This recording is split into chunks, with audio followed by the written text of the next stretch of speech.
All right, let's do it. Let's do it. And we're on. Nice. What's up, kids? Greetings, everybody. What's going on? What's going on? Welcome to another episode of the Backyard Conversation. Today, we're going to be hitting a pretty fun topic. We're going to be talking about a PK testimony, pastor kid's testimony. And it's interesting because this pastor kid actually stayed in church. So let's see what he has to say. Let's see how that played out and what actually made him stayed in church. But welcome back, guys. My name is Jerry. You already know. If you haven't subbed yet, go ahead and sub. If you haven't already liked the video, go ahead and give it a like. Follow us on our social medias. For sure. Well, I'm Kevin. Happy to be here. And the PK here is me, Joey. Well, my real name is Joel, but Joey is what they call me. I call him Joito. No, you don't. Well, on my phone, Yeah. still Joito. But should I get started now? Yeah, tell us how it all started. So, what you were born, and part of your life you grew up in Puerto Rico, but you came at a very young age to Maryland. Was it Maryland that you hit first? Yeah. Okay. Maryland. Yeah. Contrary to the popular Florida destination. From Kissimmee, right? Every Puerto Rican wants to go to Florida. But yeah, I was born July 8th of the year 2001 in Arecibo, Puerto Rico. And I lived there for 1 year and a half. And I was born to my dad, who at the time was an evangelist, now a pastor, and his wife. And I'll preface before I go any further, my testimony is not like super eventful, crazy stories. I'll just say that.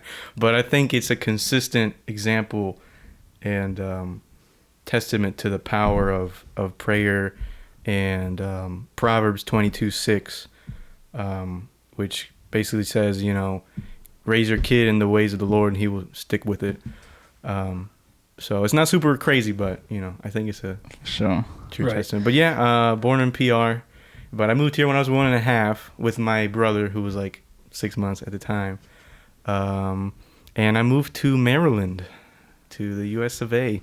My parents moved here on a whim, kind of just like crazy decision, but, they felt called to move here. And so they did, and I lived here.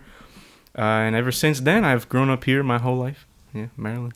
Have you ever asked why Maryland? Like you never found out why out of all the states? I have no idea. I think I asked them, but I think they just said, what did they say? I think part of it was that they just felt like Maryland was where they had to go. Gotcha. I think they might have known someone here. I'm not sure. Did you ever move from where you're living now, or have you ever lived there? No. So we first started in an apartment, and then I think we moved when I was like maybe 3 to the house. Okay. To a little townhome. Right. But background on my parents real fast. Like I said, my father was an evangelist, so they got married at 19. My father was a fresh, new, hot evangelist in PR. Hot. Right. Very hot. Like in terms, not in terms of look, but in terms of like popularity. Yeah, don't get it twisted, people. You need to get baptized again. If you guys know who Gigi Aguila is, he was alongside him on like some televangelism stuff and all that too. So he's pretty big. Met my mom. They got married 19, like I said, and I think they had me at 23. I want to say 23. They had me, and then they had my brother the next year. My brother's 51 weeks younger, not even a year. My parents did not wait at all between us. And then 6 months after he was born, we came to the U.S. And yeah, so. My parents were both pretty big in church and ministry and evangelism, Pentecostal denominations, Yeah.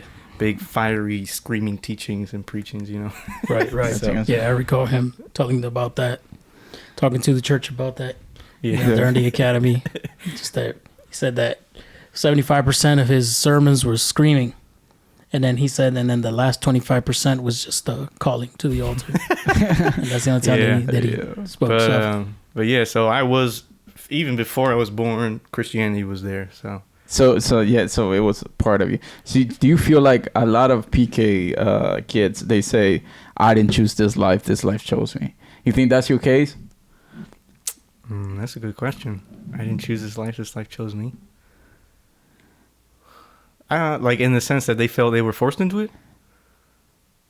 In a sense that like you... Like they want to choose something else? Like no, in terms of your perspective, like I was born a Christian, I raised a Christian, I was like pretty involved in it. I didn't get to choose this path chose me, meaning like there was never a doubt in your mind like to leave the faith or to like choose something else. You know, we go through that rebel state where we like, I don't want to do what my parents are doing. Right. I mean, for me, honestly, I mean, I see what you're saying. I think a lot of pastors' kids have that, but I never did, because for me, it was my identity. It was part of my culture. Like I wasn't Puerto Rican or, American or a mix of the two or whatever the heck it was. To me, the core of my culture was Christian.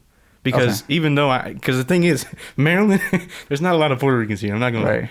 There's a bunch of U2. Yes. There's a bunch of Salvadorians. So Central America. Every time my dad would go preach, I didn't really see no Puerto Ricans. Gotcha. Right. And then when I went to school, I didn't see any either. But in school, it wasn't Hispanics. It was white kids, black kids. And then in churches, it was Hispanics, but they were not really similar to where I came from. Right. So I didn't really attach to a specific ethnicity or cultural sort of thing. I mean, of course, like the food and the home and that sort of thing. Yeah, of course, some of it sticks. But my main thing was always, Christianity, church. So I never felt like, I don't know, I never really felt like, oh, I don't want to do this. Because it was just, I enjoyed it. I mean, I always had good experiences, good friends from church. My closest friends were in church. So to me, it was like, I mean, I don't see the problem with this. I mean, it's part of who I was. It was normal. It was my world. Look, I got a question for you.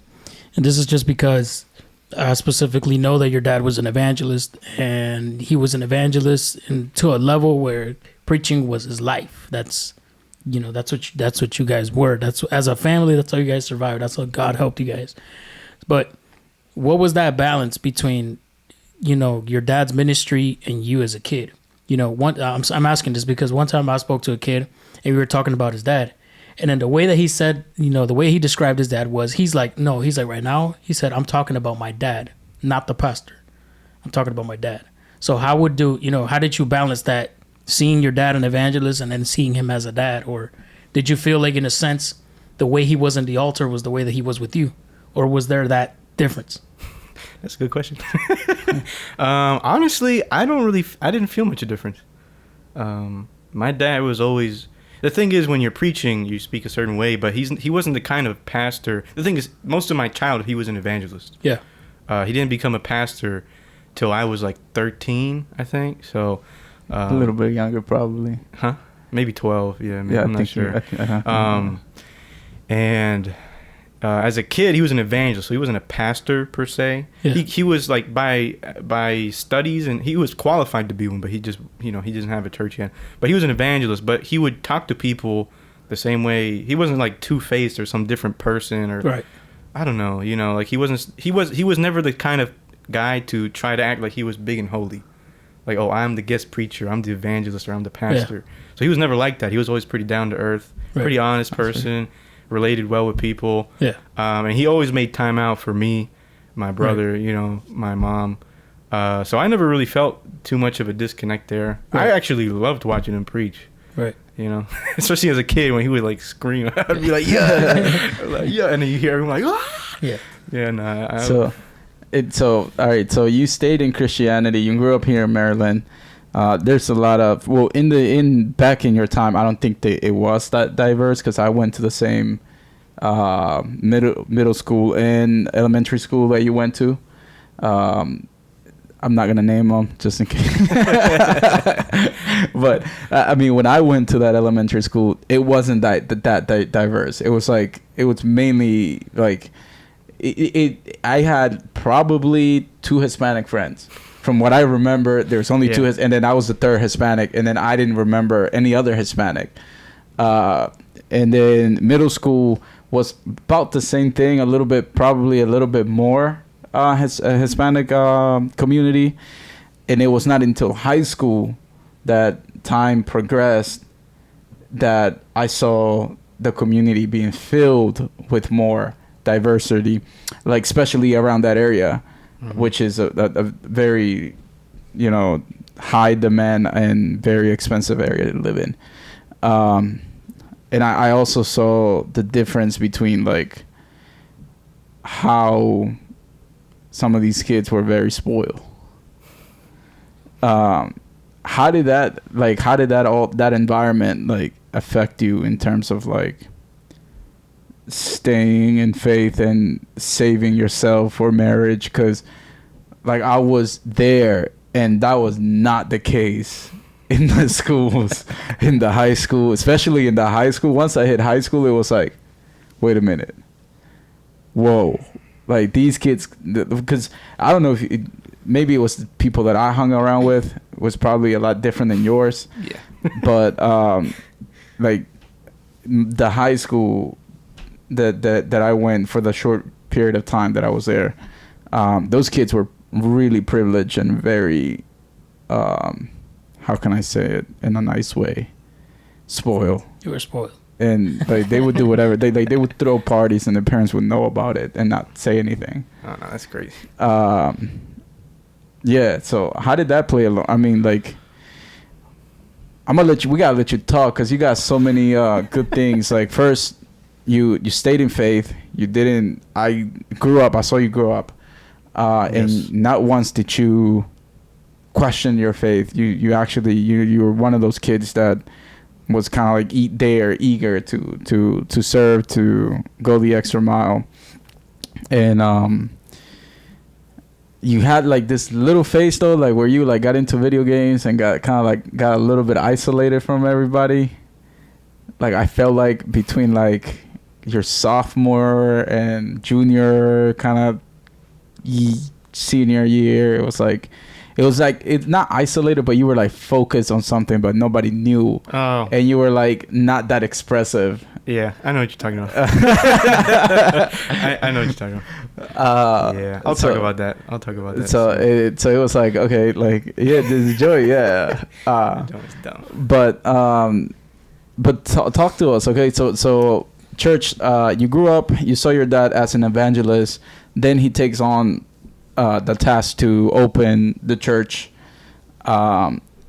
Is there any low points in your life and like high points, and what carry you through that? And what did the culture around you? Mm-hmm. Yeah. I mean, well, I would say it was a mix of, I didn't feel like I didn't fit in, but I also felt different. I didn't feel like, I'm like an isolated person. But I felt notably different. Going through, I mean, like elementary school and all that. I mean, I was very ingrained in the church. I always went with my dad to, especially if he was in the DMV area, Virginia, Maryland, Delaware, anywhere, DC, anywhere like within a 2-3 hours distance. I would usually go with him, and he would preach in these churches. So that was ingrained in me pretty heavily. But then I was also going to school, making friends there, and I don't think any kid there had the experience I did, being like so religious or so ingrained in their beliefs. Most of them, the most I ever found was like, oh, I mean, yeah, I get, yeah, I think we're Christian, but they didn't really. It's just tradition, right? Christian by tradition. So I grew up around a lot of different people. Like I said earlier, in school they were more secular, not as many, like you were saying, barely any Hispanics. I mean, I don't have a lot of memories, I'm not gonna lie, from that age, but I can only think of maybe like 2 Hispanics that I knew in elementary school. And then in the churches, a lot of Central Americans. So I wouldn't say I felt isolated culturally. I felt isolated in my beliefs, right? Not isolated, but different. Like, I remember I had this one experience where there was an assignment they handed us to take home to our parents. And it was so they could fill out information about themselves, right? Oh, the name, vocation, their job, stuff like that. And so the next day we came to school, and they were telling us to, tell the people that we had, I think, these little islands of desks or something like that, if I remember correctly. And so there were like maybe 4 students at one little island. And so we're supposed to share with our fellow classmates, what our paper was, like what our parents wrote down, what they do and all that, and talk about our parents, where they were born, whatever. And I'm sharing, my dad's, what he wrote down, his paper, his sort of profile that I had. Obviously, the other students are, the other kids there, they're just saying, oh, yeah, he's this, he does this job, some normal job. And then, and I'm like telling, oh, yeah, this is my dad. His job is a pastor. And they were like, a pastor? Oh, okay. Like I don't know, like they didn't know what to do with it. Like it was weird, and I felt it made me feel kind of weird. Like, even when I asked him and he told me to write down pastor, I was like, is that a job? Like, does that count as a job? But I let him write it down anyways. I was like, okay, like, I don't know. And then, I presented it to my classmates, and it just felt weird. Like, man, this is different. Hey, man, at least you were bold enough to actually, like, fall through it. So, yeah. It's all right. There's going to be editing. Yeah, we're going to edit. Yeah. It's all right. She was peaching. But that's all good. Yeah, I would say more at school. Like at church, even though at church I wasn't around Puerto Ricans, I didn't really feel that different because, like I said, it was more Christianity that was my identity. Whereas at school, that was the main difference between me and my classmates, was that I was, so involved in that, and they were not, Tell us about the quiet stage, dude. So, I mean, one of the things that amazed me about you as you were growing older is the fact that you were retaining a lot of good information. So, when I would talk to you, I remember this one time we were talking. I'll never forget this conversation, actually. And it was in the new church that we're at right now. And you had recently married your wife, and I had my own testimony of how, like, I kind of like prayed and like fasted, and I was like, okay, God, like if this is my wife, like, you need to like do something about it. And he did, which that's not necessarily everybody's case. But you mentioned something at one point that kind of like shocked me, because you're young, and it's like young people don't usually think like that. And I was like, okay, whatever. But it shocked me. I was like, what did you say? I don't remember. So you said, okay. So I was like, yo, how did you find out? Like, how were you so sure that this was the woman that you're supposed to marry? And you said, well, I don't necessarily believe that there's a certain one. And you said, I believe that you get together with somebody, present it to God so that he can bless it, and then you go and move on. So I was like, what? Whoa. I'm like, okay, yeah, like, because a lot of people out there are single, waiting for the one, the perfect one. Right. When the whole time it's like, fam, you're going to keep looking. Yeah. Because there's not a perfect match for you out there. So, but this was after your quiet stage, and this was kind of your wife kind of like enlightened your world. I think she brought a lot of the good stuff that was probably being retained by something.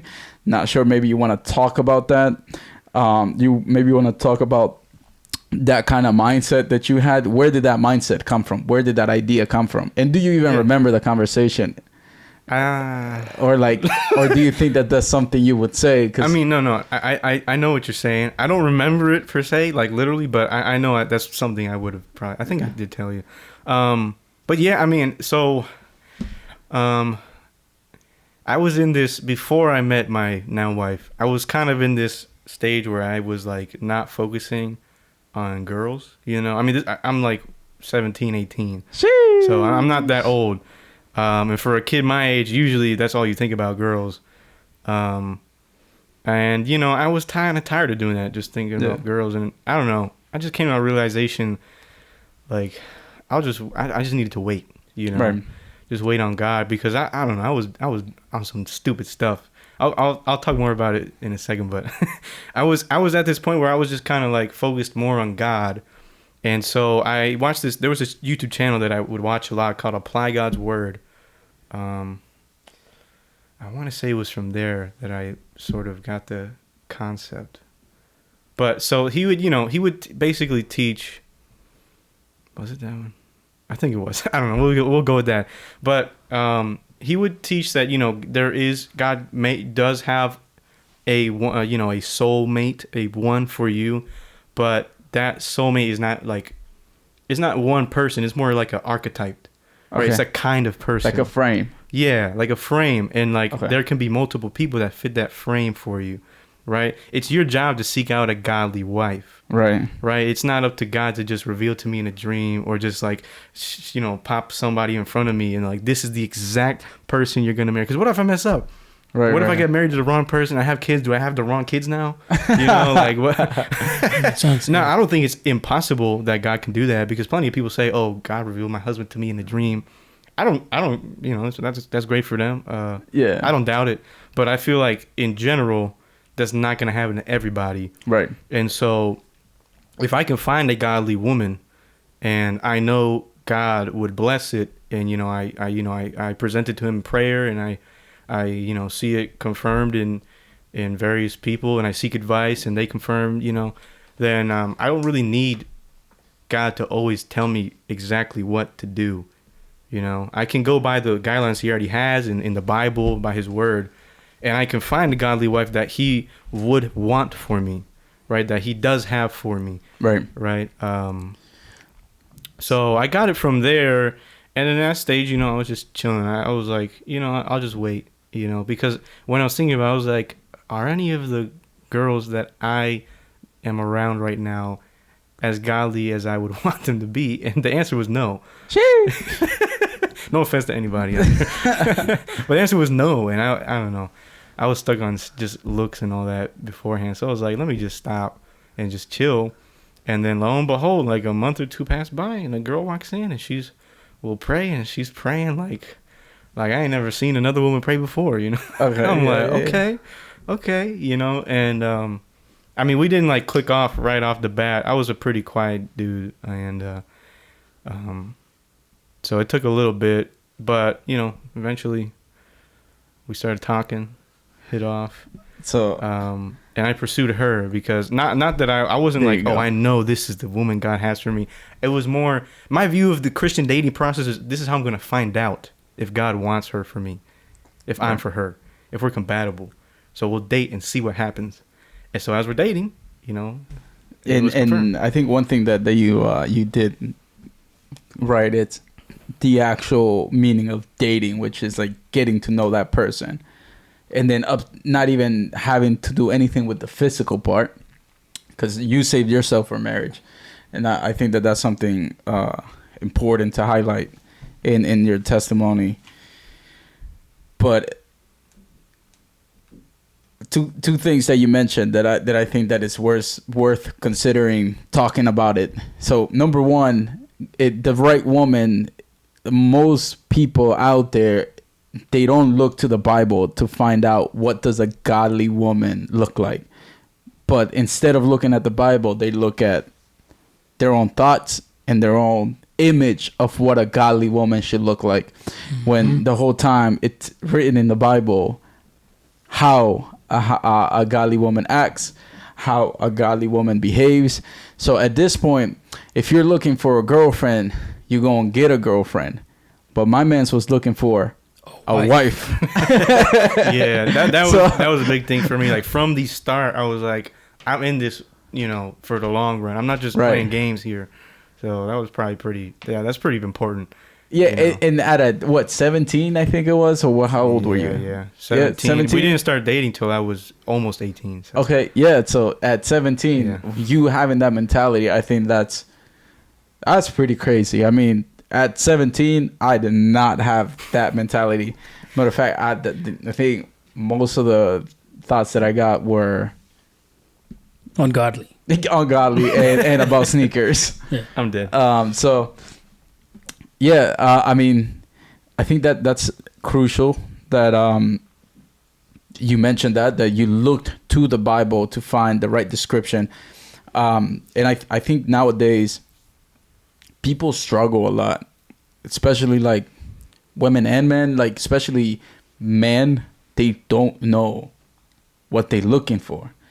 And then they start looking at a podcast, they start listening to a podcast where all they feed you is trash. I'm not gonna be honest. Some of these podcasts don't even like you listening to people that are not even married, first of all, and you listening to people that have been the divorced like 4 times. Like, Steve Harvey, and then you're getting advice from them. I mean, yeah, like you learn from your mistakes and whatnot, but I don't know, like what value do you get from listening to these guys and these women that can't even hold a 6-month relationship, right? Yet they're openly talking about it. But my man said, nah, you need to go to the Bible. The Bible's gonna tell you what a woman should act like, a wife should act like, how she should image, like what image she projects onto Yeah, and another thing is they'll a lot of times men will look at someone else's wife and be like, I want someone like that girl, right? But like that girl's for her husband. You're not the same guy as him, right? You're not gonna get the same. That's almost jealousy sometimes. Hey, it's getting sticky. I want a girl that looks like that. That's adultery, bro. You're not jealous. That's adultery. You want another man's wife. That's adultery. Yeah, and it's like I don't know. Sometimes men they'll get upset, especially if they struggle to find a girlfriend or a wife. They'll go say, why do all my friends have a nice pretty girl that treat da. And I mean those girls aren't for you. Right. Not for you, and it's probably not even that type of girl. It's not for you. Right. Yeah. And I think that like not every situation's the same. Not every situation's the same. Not everybody's gonna be like Ruth and Boaz. Yeah. God's not just gonna place you guys there. Not every situation's like that. Yeah. And you're not supposed to receive sometimes. It's not that you're not supposed to, but you can't expect to receive a divine revelation about these things because it has already been given to you, which is in the Bible. Yeah. Like y'all are seeking for a high revelation, a dream, a cloud, a voice, the heaven to open up and tell you you're out to marry this guy, you're gonna marry this person, you're gonna fam, you need to read the Bible and you need to know what a husband looks like. And some of y'all girls keep getting your hearts broken because you don't know what a godly man should look like. It's the truth. It's just how it is. And it's not just the aspect of marriage or relationship. It's everything. You seek things because you view them the way your thoughts say, the way your heart say.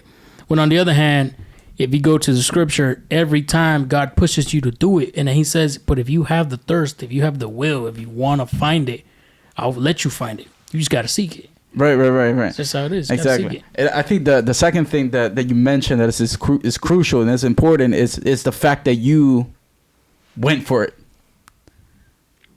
Right. Yeah. You went for it, fam. And some of y'all need to put on some pants on. You need to tighten up your belt and you just need to go for it. Right. Let me ask you, did you get rejected? No, I didn't actually. Okay, yeah. So you would never know unless you go for it. Yeah, right. I have been rejected, but no. Okay, this time no. But that was like middle school. Okay. The only other time I asked a girl out was that time. All right. My wife, and I didn't get rejected. So how do you think that your mom, as a pastor now, do you think your mom played a big role in like oh, that woman, it looks godly. Was there a correlation or a relationship between the image that your mom gave you as you were growing up to see, like, that girl has her sense, this girl doesn't have her sense together? Like, how did that play anything to that decision? I think that's a good question. I think subconsciously, maybe, yeah. Because, she was always a loving mother. And I wanted not a woman that would be my mom, but, that would have that same sort of, not motherly love, but they would love me, similarly, like, really love me, Right. That would show me that sort of love. As far as, like, literally, like, asking, hey, Mom, what do you think? I don't really think so as much, but I think subconsciously, in my mind, probably, yeah. A lot of it was, like, a lot of, reading I was doing and research videos I was watching on the topic of Christian dating, Christian singleness, Christian marriage. So I was educating myself to prepare. Like, this was before she even came to church. I was watching all this stuff to prepare myself for whenever I would eventually, meet her. But I think most of it in practicality was that, but subconsciously what I sought for, that probably played, my mom being there probably played part in that, in what I subconsciously sought for, right. That sort of affection. Yeah, That's good. That's really good. And we fall into that. So there's a saying, and it's not even a saying, it's a fact, I think, that Christian people in Christian culture, in church culture, I would say, because I don't necessarily think that it's a Christian culture, it's just a church culture. There's a saying that we get married young, at a very young age. In church? In church, yeah. So that's very popular. So like for example, I don't want to fall into lust, so let me marry her, so that I don't continue falling into lust, or I don't fall into lust. And I go into marriage because of that, which is not a good reason. Like, that shouldn't be a reason why you're marrying somebody. If you think it's gonna get better, it's not. That shouldn't be a reason why you should marry somebody. That shouldn't be one of the top 10 or 5 points that you should marry somebody. But you got married pretty young, dude. How old were you? 20. You got married at 20. Yeah, a year older than my parents. Yeah. So your parents got married 19, young too. Yeah, young. So that's the testimony that I think that is very, and I have that too in my life, because my parents got married pretty young and they're still together. So what, your parents are gonna hit 25 years, or they hit 25 years, I think. That's a great question. I think they're in their 20s. I think they're at 26. Okay, they passed their 20s. So you have that testimony from your parents, and I think that pastors, their marriage is something that we should look up to, because number one, they got married young, and number two, they're still together. Mm-hmm. So they have beat the statistics again and again and again and again.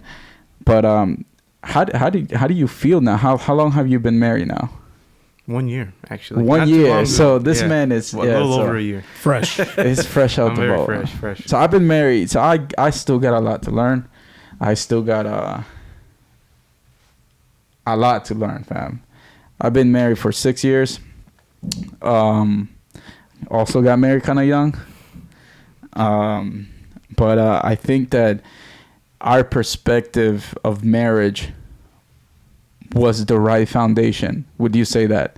Like, the way we were taught, because in the same way, I think I was at a very early and crucial stage when I joined the church. I was out of high school, in my 18, 19 years of age, and I saw that example, not only from your parents, but from other people too, that we have that are part of our team as a church.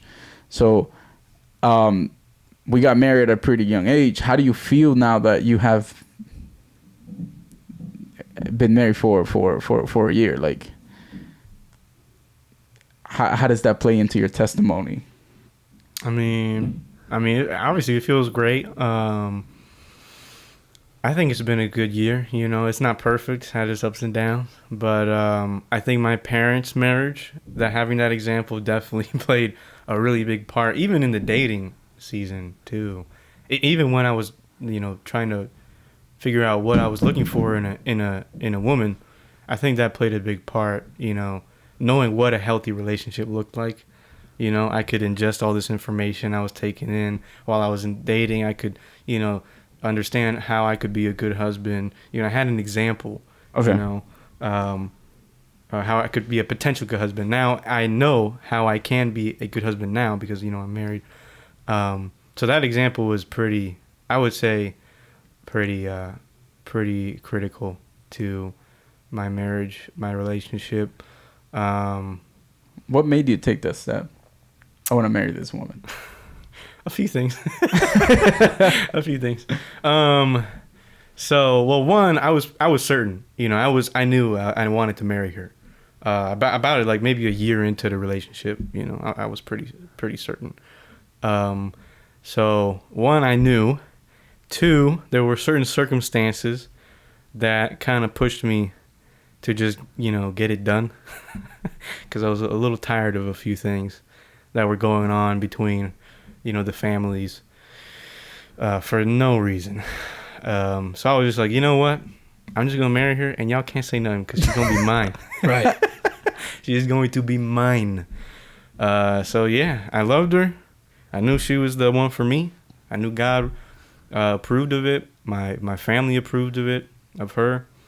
And I also was encouraged, you know, like I was encouraged. Obviously, I knew it would be hard. You know, I was warned, like, this is going to be difficult. But it was also encouraged, like, you know, if this is really what you think you got to do, you know, just do it. And God will bless you. God will back you up. God will provide. So even though it was kind of like a very long shot, sort of like risk, I guess you could say, I knew I was encouraged. You know, the people around me, you know, encouraged me and provided me that security that I would be okay, that we would be okay. Yeah, you know? and I think a lot of that had to do with your character and her character.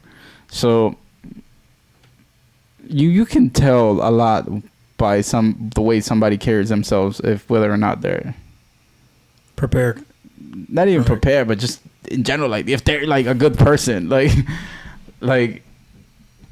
Yeah, there are some people that you could tell that they're not ready for a big decision just because of the other small decisions that they make in life, and you're like, right, yeah. So I think your past and your like the way you carry yourself, and the way you are, kind of like set you apart, I would say. Mm-hmm. That I like it didn't even it's funny because that didn't even cross my mind when you were like making the decision to get married. Never once did I think, oh man, this guy's too young, he should probably wait it out a little bit more. But like I think a lot of it has to do with the fact that as you were growing up, you were never doing some shenanigan or like you were a very center kid. Yeah. Even at a young age. You were precise. You were very level-headed. Like you never I never caught you saying some stupidity. Like you know what I mean. Yeah, like your conversations with others and then with everybody were like pretty sound conversations. Mm-hmm. And I think that played a big role. And your wife as well. Your wife from the jump, she's seen. And she is a woman that has 2 and 2 together and kind of like carry herself, respected herself, and then made it known. You know what I mean? Like it was not like I'm just a girl, whatever. Mm-hmm. Like it was like, nah, I know who I am and I know my value in God's eye. Yeah. So I think that, I mean, even for some of you watching out there, and you might be saying, because I got backlash, dude. I'm not even going to lie. When I was getting married, bro. And I mean, I did too. Outside of the church. Like, I remember we went to Wells Fargo to open a bank account. The girl was literally saying to us, y'all not prepared. I don't know why people do that, bro. And I was looking at her. Yeah. I'm like, okay. I'm like, are you married? She's like, congrats. no. I'm like, how old are you? 30 something. And I looked at her and I'm like, well, yeah, I might not be prepared, but like, no one in really. Nobody's really prepared. No one's really prepared. Yeah, honestly. Yeah. Even if you got money, even if you're stable, even if you got a house, marriage is hard. I'm not even gonna. Marriage is one of the hardest things that you are gonna face. But the crucial thing is to have mentors and to have people that have been at it for 25 for years of marriage, which we have, and we are surrounded by those people. Yeah. But go ahead. And they do show us that marriage doesn't have to be perfect. Right. Right. Like, as in to say, like, don't give up just because it gets a little, rocky. You know, just because the road gets a little bumpy, don't dip. Right. There was that imperfection, that vulnerability, that we were able to see. At least, me with my parents, you probably with your parents, you can see, not everything's perfect, and that's okay. That's how it's going to be, and you should still stick through and fight. Yeah. Right. I think one of the crucial things that I got from your dad actually is number one, like one of the conversations that I had, I think it was when I was my first year of marriage, is go into marriage not expecting to be loved by that person, but for you to give the best and to that person and love that person to your best of your abilities. Mm-hmm. And the other thing, then I just had it in my mind and it just flew off. But the other thing that I was told, if I can recall it, I had it, now it's gone. Name it bad. Yeah, I forgot it. Cut that out. No, I had it in my mind, and the number one was, don't love that person. But I was also gonna tell you to go back. Let's rewind a little bit because I feel like we're going kind of fast. Yeah, this conversation, we did jump. It's really good. Yeah, it's really good. But there was a quiet stage. Where do you want to go? You talk to us. Where do you want to go? Okay. Well, let me go. Let me work up there, so I don't leave any gaps. Because that quiet stage was maybe like, I want to say middle high school, right? So exiting elementary school, where I left off, right? So I had that assignment. I always felt a little different. I have my notes, so sorry if I'm looking down. But I don't know. I never understood what Christianity really was. Like, it was part of me. It definitely was a part of me, but I never knew, like, I couldn't tell you what is the gospel. If you asked me that, I was like, huh? What's the gospel? Yeah. Like, I would try to read some books. I know, like, Revelation, Daniel, Book of Joel, because it was my name, and Daniel was my brother. Yeah. Right. Revelation, because it just was like cool, like, whoa, what is going on? But I never really understood them very well. I don't even remember what Joel is about. I'm not even gonna lie. I read it, but I have no recollection. But I did try, and I did. I wasn't pressured at that age. Definitely not. I wasn't like pushed like, oh, you need to read the Bible, you need to be Christian. But I had this natural inclination towards it, this curiosity, because it was all around me. And my dad, who I looked up to, was a preacher, evangelist. And I do recall I had an encounter. I don't know with what. I don't know if it was the Holy Spirit or maybe just an emotional moment. But I was like 10, maybe 9. I don't know. And I was at a bilingual Christian church, I think in Baltimore. And I'm like 10 years old, and I think we're just having like a little worship time. And I'm up there near the altar, and I'm worshiping, and I'm just like, I don't know what to do, but I'm just repeating like, oh God, you deserve so. I'm just trying to praise him, and out of nowhere, I just cry, like tears just rolling down my eyes. I wasn't sad, Right. I wasn't like scared or nothing, and it was like out of nowhere, just like tears are rolling down. I'm like, what the heck is going on? And I just look around at my parents, and I just sit down, and I'm like, what is happening? and but I was happy, and so I'm like, I try to turn to my parents and tell them that I'm happy, but like, I don't know, my frown, like I was like like I was trying to make her smile and I couldn't. I don't know why, but it was a weird experience. And my parents were just looking at me like, "That's good, that's good." So I was kind of confused, but I knew it was, this is probably God, Yeah. But at the same time, this is a common theme I think in my life of me, kind of that Proverbs 22:6 thing. I was taught in the ways I should go, but also I was also exposed to a lot of things that youth nowadays, like I wasn't some saint perfect kid I wasn't coddled. I still had my hurdles and I still encountered things that could have, made me fall really hard.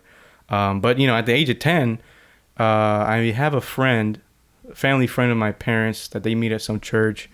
And at 10, this friend, I'm spending a lot of time with him and he comes over and stuff. And one day he's over my house and I'm on my PlayStation and there was a web browser on the PlayStation. Right, the 4 and the 5 don't have it, but the 3 has a web browser on it. So I'm in my room. I think my brother was there too. Me, my brother, and my friend. And he's like, "Yo, look at this." And I'm just waiting there. He's typing whatever it is, looking through like these websites, and all these ads are popping up out of nowhere. And then this man shows me, this kid, my age, this 10-year-old shows me a 10-year-old pornography. Dang. At the ripe age of 10. Corn. Yes. Prawn. And, sorry, we're going to bleep out pornography. Prawn. Cut that. P. So, I don't know. It was a weird experience. And I was exposed to that from very young. And it was like so weird because I was like, yo, my parents are going to get so mad if they catch me seeing this. But at the same time, it hooked me from that one time watching it. It was really weird, and I was just so young. Right. And you don't know what to do. Like, what is going on? Right. I didn't even understand what was happening. I was like, is that a woman? Is that a guy? What is happening? It was, I don't know, a weird experience. And then, that led to a very long battle.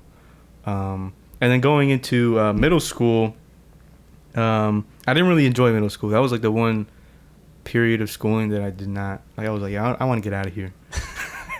I want to go to high school already. And it was like I felt middle school, I don't know, it was kind of a weird stage. I was very shy, I will say that, right? Yeah. So that's where my quietness, like in elementary school, at least from what I remember, at least in 5th grade, my whole day was just in one classroom. So I had the same teacher for English, math, and all that. Wow. So I was around all the same kids, and so I felt pretty comfortable because I was with them all the time. This but is middle school? No, this is elementary school. Then going into middle school, it changes. You have a different classroom, teachers, and I was like very, very reserved. Like I was the quiet kid that everyone knew didn't say a single word. Yeah. Like, I did not speak. Like my teachers, if they would be like, okay, we're having a discussion. This is for your grade. If you don't talk, you're gonna fail this assignment. I would not talk. Joey was like, fail me right now. For real. I'll take D. I'll take the L. I don't know, man. And my heart was just like, if I don't talk, I'm gonna get a bad grade. And my heart would be like, dun, dun, dun. And I just wouldn't talk. I don't know, man. I was like unreasonably shy and introverted. But I did feel the introduction of getting good grades was sort of like introduced in middle school. My dad specifically was very, you need to get good grades. So he did not play around with that. So that pressure sort of came in, doing well in school. I started to make good friends in school, and in church around this middle school period. A lot of good friends from school that I can still call friends today. I formed in middle school, and a few in elementary school, but not as many. So I started, getting more acquaintances, getting to know different kinds of people. A lot of them were African. Some of them were like mixed with like white and Hispanic, a good array of people, Asian. And I also made friends that were not always good for me, Like the one that showed you corn. Yeah, like that. So I was exposed to a lot of different things, and all my school friends, they're like, you know, my family goes to church, but my friends didn't care about it the way I did. Right. You know, they didn't care about church the way I cared about it, the way I saw it. So I still had that sort of disconnect in that aspect with them, but they were still very good friends. You know, I still joked around with them, and all that. You know, middle school stuff. Played video games with them. Gotcha. I played a lot of Little Big Planet when I was like 11. Oh God. I used to play that so much. That one was fun though. It was. It is actually still. And a few experiences that I really remember well was let me think. I know there was I had an experience shortly after. No, not shortly. Maybe a year after that friend introduced me to corn. I'm probably like 11 or 12 at this point, but we go to like some youth event, and we're in this church, and it's nighttime, and it's just a bunch of youth, like young kids. For once, it wasn't like a youth event where there's a bunch of old people, but I was there with my friend and my brother, and there's a preaching, you know, the guy's preaching and all that, and at some point he asked for people to, if someone has a ill relative that they want to get prayed for, raise your hand. And at the time I actually did. My uncle, my dad's brother, was sick. I don't remember what it was, but he was sick. He was ill. He was it was probably from drug use, if I remember correctly. But I didn't raise my hand. You know, I was a shy kid. I didn't want to like raise my hand in the middle of all these kids and just be singled out. So I didn't do it. But as he goes along with his preaching, at the end there's an altar call, and I think he was saying, if you want to be freed from something, come up, or if you want to be freed from like sexual sin or lust, come up and we'll pray for you. And you know, I contemplated it for a little bit, but eventually I don't know, like I could feel it in my heart, like I was like, yo, if I'm this nervous, it probably means I should go up. Right. So I walk up, and they had a few people praying for all the kids, and this guy walks up to me. He's like, okay, what are you here for? And I try to tell him, oh, my uncle, he's sick. I need prayer for my uncle. And he looks at me, because there's a lot of music, and so he has his like ear, you know, inclined to my mouth so he can hear me. And then he looks up at me. He's like, but what are you really here for? And I was like, and I already feel the tears coming out. I was like, I need help with corn. And you know, he started praying for me. And, you know, I felt so liberated and free. And I don't know, it was powerful. And then so after that, the preacher invites everyone. He's like, if you want to speak in tongues, come up right now, and we'll have you speak in tongues. Da, da, da. Okay. And so I was like, yo, I want to speak in tongues. I was like so elated. And so I walk up to the altar to try and speak in tongues, and you know, they line us up in a line, and he's on the stage, and he's like has the mic in his hand, and he's going one by one. He's like, repeat after me, whatever he says, and then he hands the mic to the kids. And from what I saw, at least from what I remember, they were all speaking. They were like, man. And then so it's going one, dun, dun, dun. It's getting closer and closer to me. I was just praying. They're like, bro, God, please. I was like, please, I swear, bro, this is gonna be so embarrassing if I'm like the one that doesn't speak in tongues or something. But he gets to me, and so I was so into the prayer and everything. He's like, repeat after me. And so he gives me the mic, he points it to me, and I repeat after him like the 2 words he said. Well, actually, at first I didn't. I just sat there because I thought my mouth was just gonna move. Yeah. I was like just expecting like just like uncontrollable vowels and consonants coming out from my tongue, and nothing happened. So after like maybe like 10-20 seconds, I'm like, oh shit. So I tried repeating after him. Nothing happened. When he said "saca la bazooka," should have been a Honda. What is that? How does that sound? I don't know. Like, saca la barca para la calle. Anda, planchame la camisa. Nothing happened. I was like, huh. But ironically, or not ironically, but I guess luckily, I don't know how to describe it, but I didn't really take it in a bad way. I took it in God just doesn't. He just decided not to give this to me for now. Gotcha. So I was like, I wasn't hurt. I wasn't like distraught. You think it's necessary for you to speak in tongues? No, definitely not. And I think I had that conception already there. Okay. Right? Because he didn't. I mean, if there was a moment I was going to speak in tongues, it would have been there. Right? And I didn't. So I had this. I kind of knew like, okay, it's okay. Right. I still had a moment. I'm still here praying. And at the end of the day, it's not about me and what I can get out of this. It's about God. Right. So, I just kept trying to repeat what he said. Nothing happened. And he just moved on. And I guess moral of the story, you don't have to speak in tongues. Not everyone speaks in tongues. Yeah. It's okay. It is a blessing, but it's not a blessing that God may have for everybody. And that's okay. I don't think you have to force it. And I mean, somebody can make you repeat things. My case, I didn't even know. Like, I was praying for it. Actually, I fasted.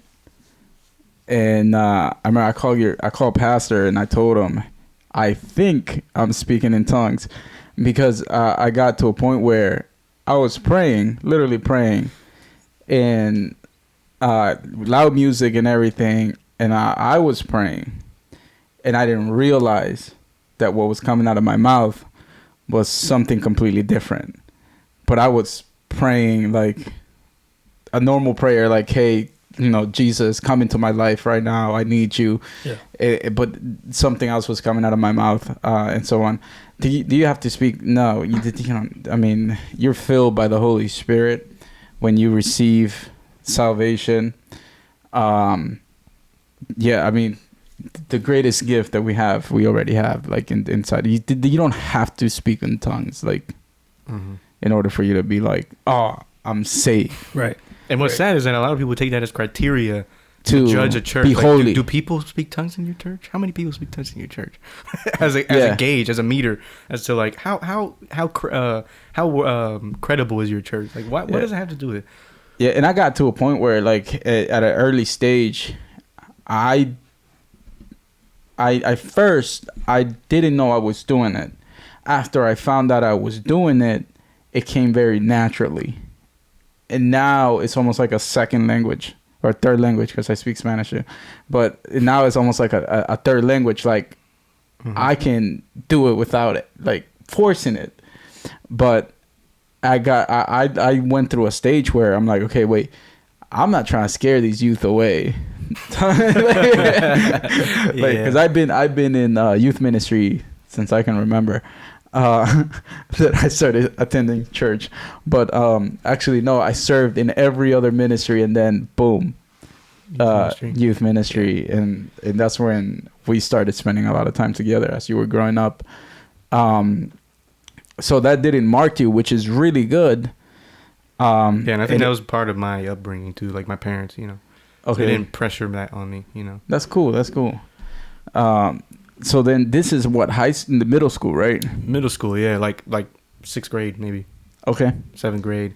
And following that, I think my father had my first talk with me, I think a little before or after that, first talk with me about corn.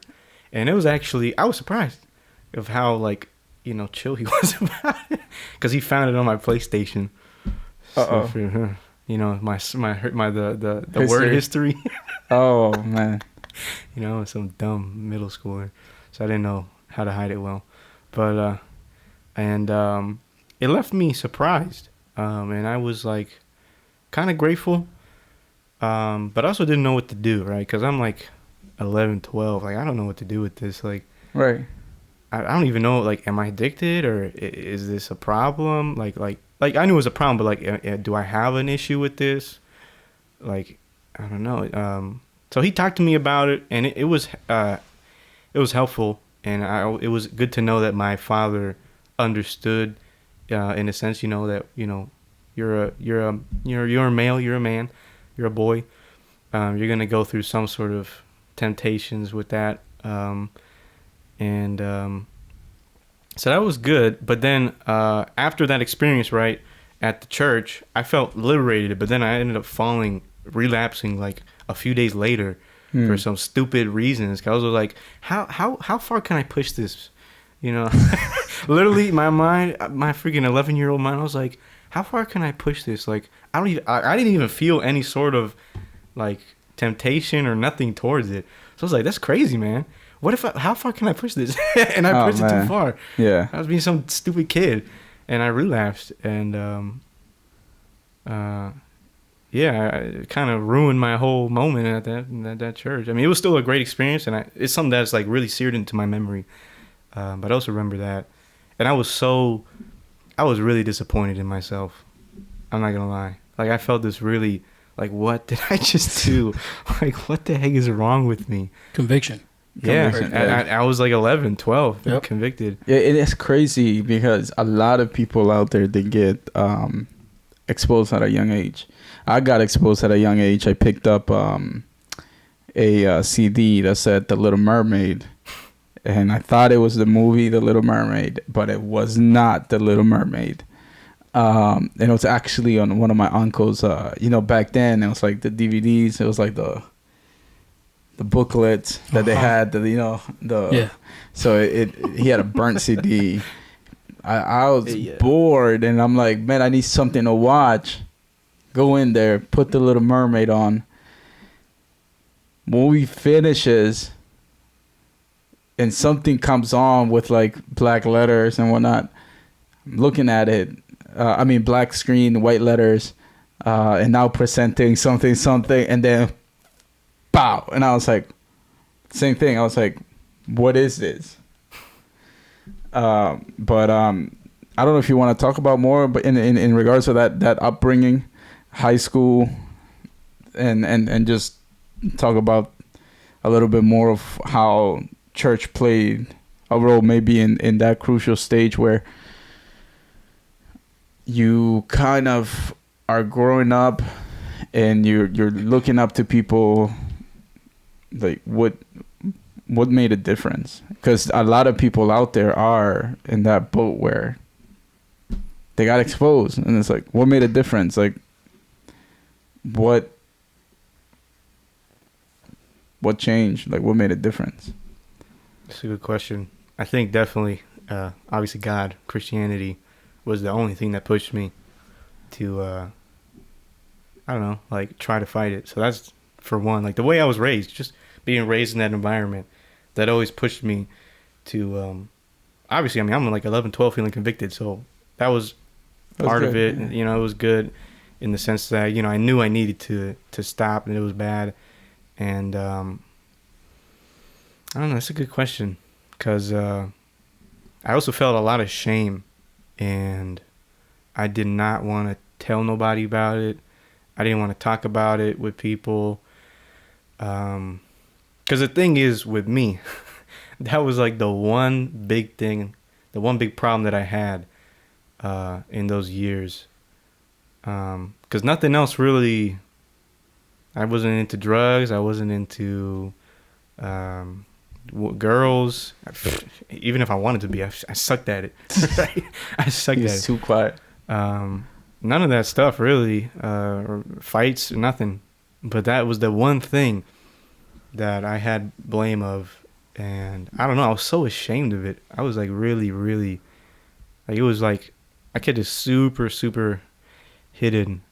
But I think growing up in the church, I think it assured me that I knew other guys were going through the same thing. Right. That this is not normal, because, you know, it shouldn't be normal, but it was common to some extent that I wasn't alone, you know? Right. I'm not just this one guy that's like, you know, struggling with this. And that was pretty important. I think that was pretty important to, especially to that shame aspect.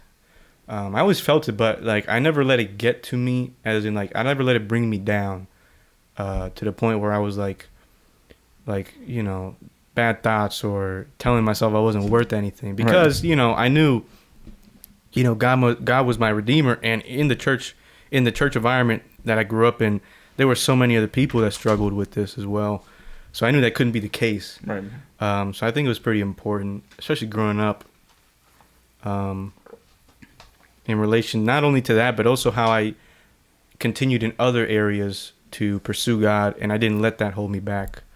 Persistent and continuing pursuing Yeah. God. I think that's crucial, man. Like a lot of people just quit and they stop fighting, and they don't seek the right resources. They don't seek help. And to be honest, man, I had to come to a realization that like all of the kids that I deal with, like they hooked into this, like Yeah, they are. Yeah, like, all my friends were and the same. you gotta problem. take extreme measures, really extreme measures in terms of how you fight this. I think as time progressed too, this has probably, and it has, I mean, numbers speak louder than anything. Right. This has increased. Back then, I think the fact that it was still a little bit hard to kind of like get to it, like there was no apps, there was no Instagram, there was no Facebook. There was Facebook, I think, back then, but it was not like how it is today. Twitter. But yeah, I think having the right people, having a community around you. So to the parents out there, you need to go to church, fam, because your kids need it. Eventually, your kids are gonna get exposed to this. I highly doubt that they won't. They will get exposed to it. I mean, you can't lock them up in a bubble. You can't. They will get exposed to it. Yeah. If they have a phone, they have access. Yeah, exactly. And They now have most of anything these with kids have phones. Yeah, and if they have a friend, they have Right. access. Even if they don't have their own phone or there's no electronics in your house, they're gonna go to school, make friends, and their friends are gonna have phones. Right. And computers. So, and even on Facebook, dude, and Instagram, I remember I had a cousin. He was so small. And I went through a hard process in that area too. And then to a certain point, I still have to set up measures and boundaries in order for me to maintain my head clear. But it surprised me to find out the little kids that have Instagram is like, they follow a page. The page look innocent. And this little kid is right here in my house, and he's telling me like it's funny in games, and he's like, "Hey, look at this," and shows me a picture of like somebody dancing, and out of nowhere, like the picture switches, and it's corn, and I'm like, okay, like if you're a parent, you pick up the kid's page, like phone, and you look at the Instagram, it doesn't look like anything's going on, Right. but it's like, man, the darkness around that area, it's ridiculous, man. The way that people hide it nowadays, the way you have access to it, it's dangerous and is literally killing people from the inside out. It's literally damaging people from the inside out. So parents out there, if you got kids, if you're planning to have kids, if you are serious about building a family, you need a community, you need a church, you need people that have the same values, you need people that have biblical values, not necessarily the same values, but biblical values. You need a community that is gonna be able to help your family in a good way, and I think that's biblical, like Right. Absolutely. being part of a community. We're gonna throw an episode out there about it. We'll we'll definitely. do one just dedicated to that. Yeah. I think it's important too for future marriages and relationships too, because especially when you do it from so young, there's all these chemical processes and also spiritual aspects, right, that I believe in, that, in a godly marriage, that will tie you to your spouse. Right. But, from a young age, you're just looking at corn, and instead of a woman or your wife, it's these people on a screen, or you could maybe yourself, I don't know. And you're kind of like breaking, like when you do it for so long from such a young age, it damages those connections that you should have made when you were older with your spouse. Right. And it's a process that to repair those that can take time. You know, so I think it's pretty important, even if parents want their kids to have healthy marriages too. You know? Exactly. But I think the thing too is like to consider. Sorry to cut you off. Is that a lot of the parents out there, they're still on it too. Yeah. A lot of parents struggle with that too. It's like they hide it. And it breaks their marriage. It destroys marriages. Yeah, that is not to play around with. No. So yeah, if you're dealing with that, I think that there's a lot of resources out there.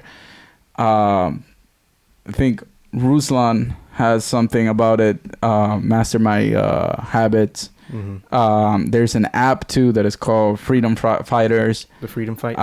Yeah. You should reach out to your local community, your local youth pastor. I wouldn't even reach out to your youth pastor, because your youth pastor or your youth leader probably is fighting it as well. If they're young. Yeah. So it's like you need to go to somebody elder that can probably help you out. Yeah. But I would also say confess. Yeah, that plays a big role. Very essential. I don't want to press too much on it, but that's like. Yeah, we'll have a whole episode dedicated to that. Yeah, I think. But I don't want to take too much time. I haven't even gone through high school yet. Go to high school, bro. Tell us about high school. In when I'm about 12, 13, my father establishes Transformation Church. TZ. Latin, not Mike Todd. We got a little spice, you know. Yeah, that's good to point out. We are not part of Transformation Church. Not the American one. Yeah. But he starts it in a little hotel room, What year was this? That's a good question. So it was about probably like 2012, 2013, maybe. Okay. Yeah. Probably 2012. 2013, maybe. Yeah, I think it was 2013, because I started going out of high school when you had a year that you were open. So probably 2013. Yeah. And it's in I think it was a Hilton hotel. Yeah.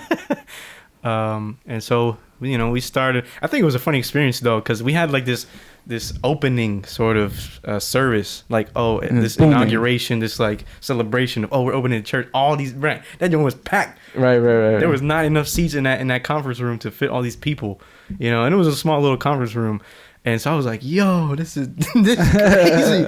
Day one, all these people coming, and then the next week, no one came. Damn. Not no, but like there was like 5 people, man. Yeah. I was like, what? That's so cat, bro. What is wrong with all these flaky people, man? But I just didn't understand that, a lot of the people that went to that first service were like other pastors and, support. But yeah, so they started TC back then when I was about 12-ish, around there. And going into high school, I started to feel a few more pressures. I was starting to teach some of the youth. Once we started growing, right, we moved out of that hotel room into a community center, a little bigger. And we eventually got some more people. We started growing slowly, got some more youth. And with Jerry as our youth leader, he would have me teach sometimes. So I was teaching, me being like the same age as them, like 13 or something, 14. Right. And even more pressure at school to get good grades for my dad, and I encountered more temptations, not like sexually related, but like, weed or bad friends. I started encountering them in high school. But the first thing was the teaching, and I started to feel like, I need to, I need to be reputable if I'm going to be teaching these other youth, and I'm just as old as them. And I think what really put that on me too was that there was, we were a new group of youth, and we obviously had our drama some here and there. I was never a part of it, but I'll just say that I was like, hey, yo, he wasn't. I'm gonna just leave. He wasn't. But there was a situation where I got thrown in the middle of it, and I'm like the youngest one. And it was ridiculous. Like all these other youth, they had years on me, maybe like I want to say 3-4 years around there. Yeah. and they're in high school, and I was so shocked. I was like, I ain't never seen nothing like this. This came straight out of Degrassi. This is some high school drama I never thought I would encounter in real life, bruh. For real. And it was so crazy, and I thought it was ridiculous. And my dad, being the pastor, he needed my help to like clear out the air and establish the ground rules and all that stuff. And I'm like, me? These kids are like 4 years older. What am I? How am I the one that has to be teaching them? Right? Yeah. So from a young age, I was put in that position of, I don't know, I guess I had a clear mind. I don't know. It was just weird. I was put in this position of holding it together, right. Sort of teaching, sort of being the middle ground, and doing sort of filling the role that maybe like a youth leader or my dad would do. I was kind of the bridge in between because I was one of the youth. Right. And so that kind of put that on me. Not like they did it intentionally, but like once that happened, I felt that sort of weight on me that I had to be reputable. Sorry, I was teaching, and from that point on, I did feel sort of some spiritual, not spiritual, but like I had a role. Okay. Yeah. I had a role, I had a position. Right. And that was a new responsibility. Yeah. I had a new responsibility, on top of my grades in my school, on top of everything else. I think we got pictures of that.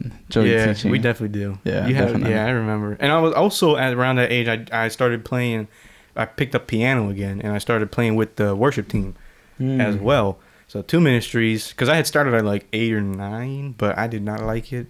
So I was like, I don't want to do this no more. I stopped. And then at 13, I don't know what it was, but I was like, hey, let me try it again.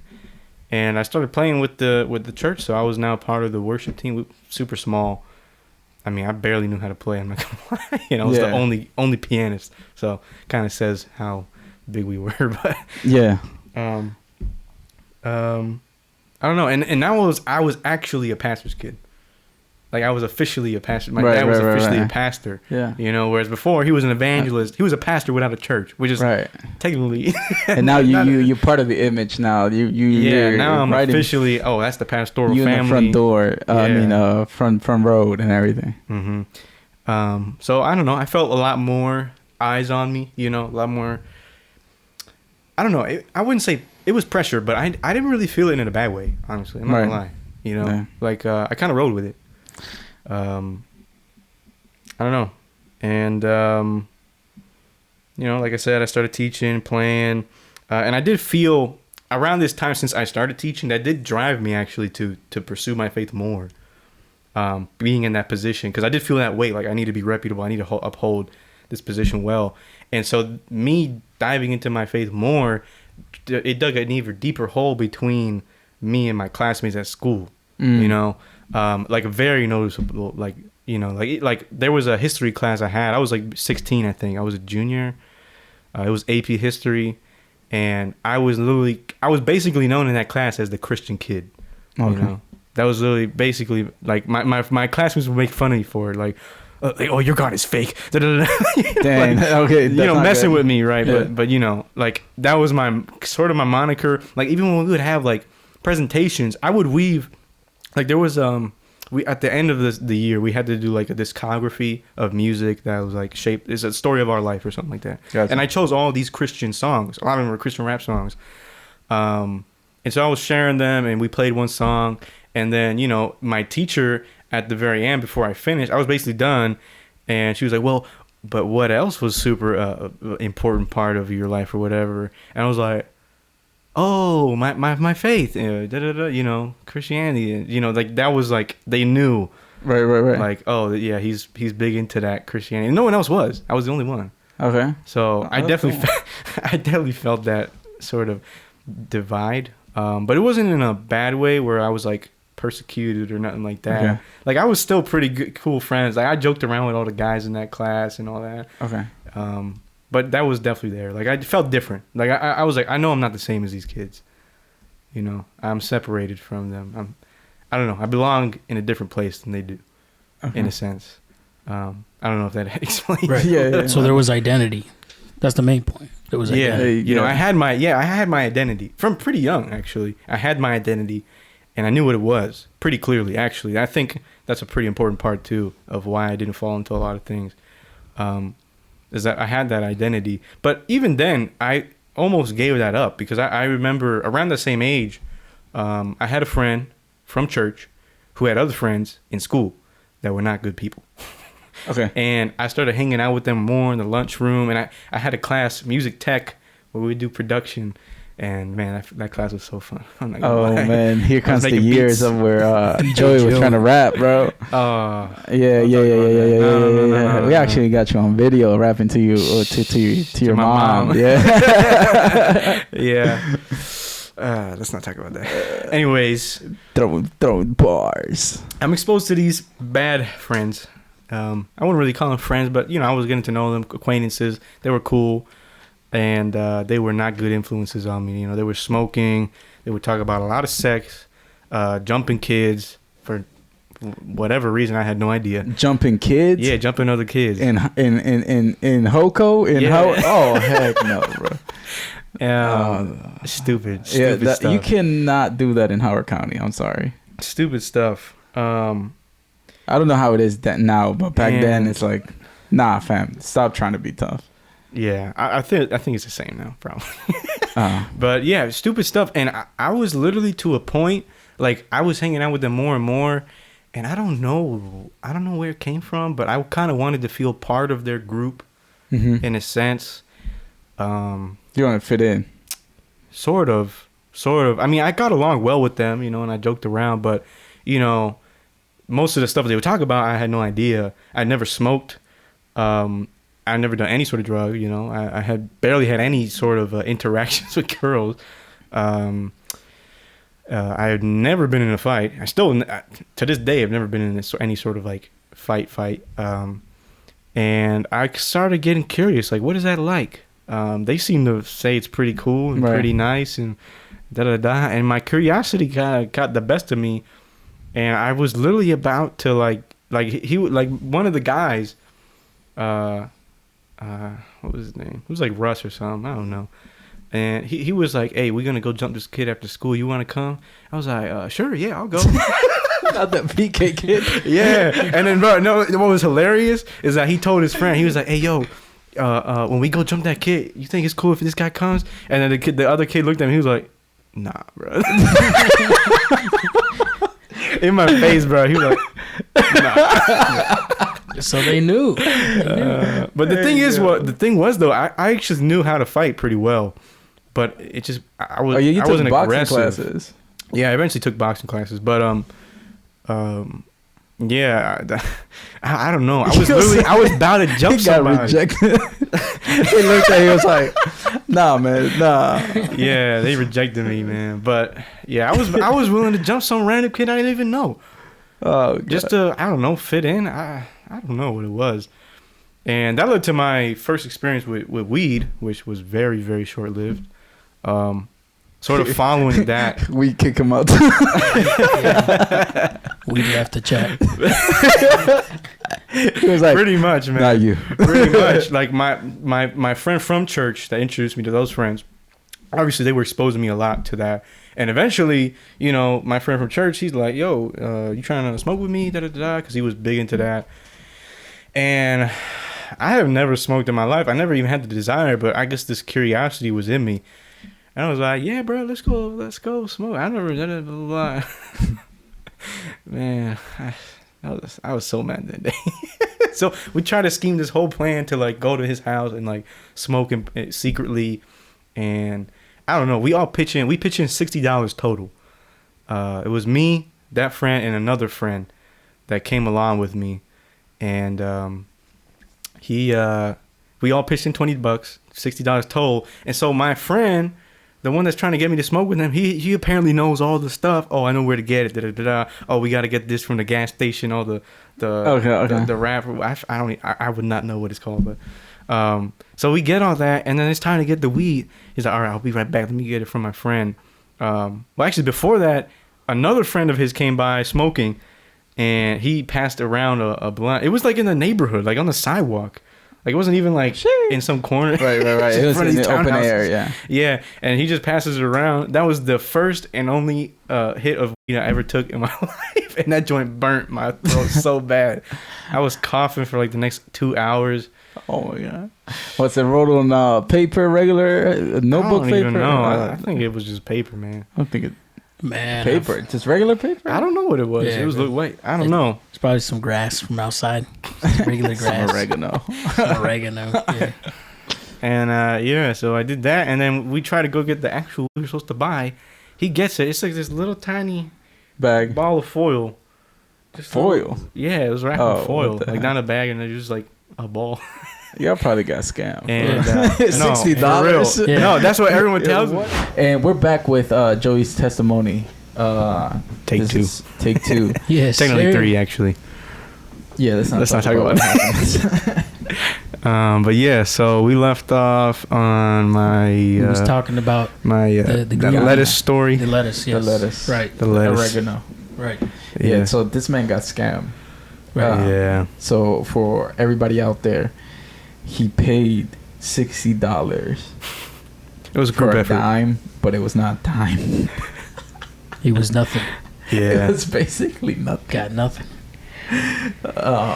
So this is what happens when you are called by God, have a background in God in church, and then you're trying to act tough. Right. Got to do something Yeah. to distort your own plans. Yeah. So Yeah. if that's not working out for you, stick with what you know. Right. I would recommend that. Yeah. Right. Yeah. Right. But So- So Pick you up. got scammed. yeah. Huh? You got scammed. You didn't get the lettuce. Then what?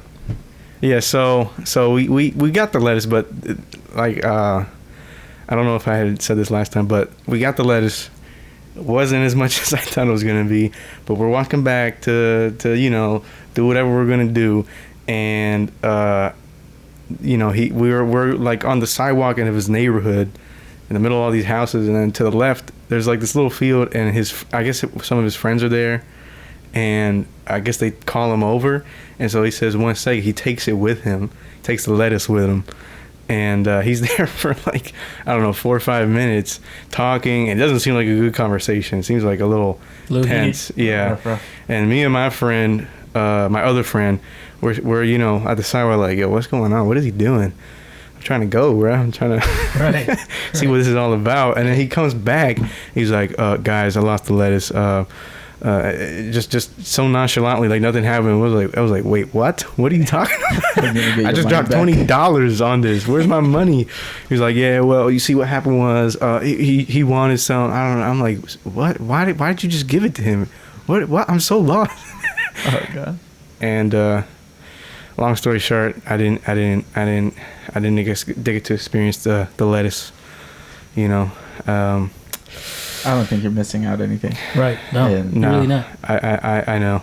All I got from that, like, cause I think I had said too already, right? That before that we had kind of like his other friend met us, and he already had one that he was, Consuming. consuming. Yeah. I don't know. I don't want to say no Right. bad words or nothing that'll get us censored, but yeah, he was already using one, and so he passed it around, and I just got that one take of that one hit of that one, and that was it. Stop coughing. Yeah, I couldn't stop coughing. My throat hurt, my throat burned, it was hot. Not a good experience, and there was no effects. no elation, no nothing. Right. I didn't get none of the upside, quote unquote. Good. Apparently, God said no. yeah, I just lost $20 that day pretty much, and I got a burnt throat.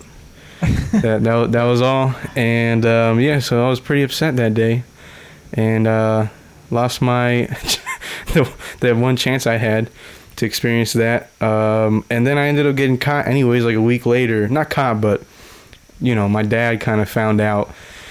Uh-oh. So, I think I was saying too, like I was kind of in the stage of trying to like my curiosity, letting it kind of like push me to do things that I would never normally do. Right. Trying to fit into crowds that I was not meant to be a part of. You know what I'm saying? I don't know, and it all backfired on me. It always backfired on me. I think sometimes that's the Holy Spirit as well. Like, if you know you're not supposed to be doing something and it's going the wrong way, I think by the second time you should be questioning it. Like, hey man, like this is probably not for me. So sometimes God has a funny way to intervene, and that could be how He did it in your life. But what happened next? I mean, you were in this stage of being curious about things. You were trying to explore, I would say. Mm-hmm. And I think a lot of people get into that where they try to explore outside, and it is not until it's too late that they are hurt. They end up being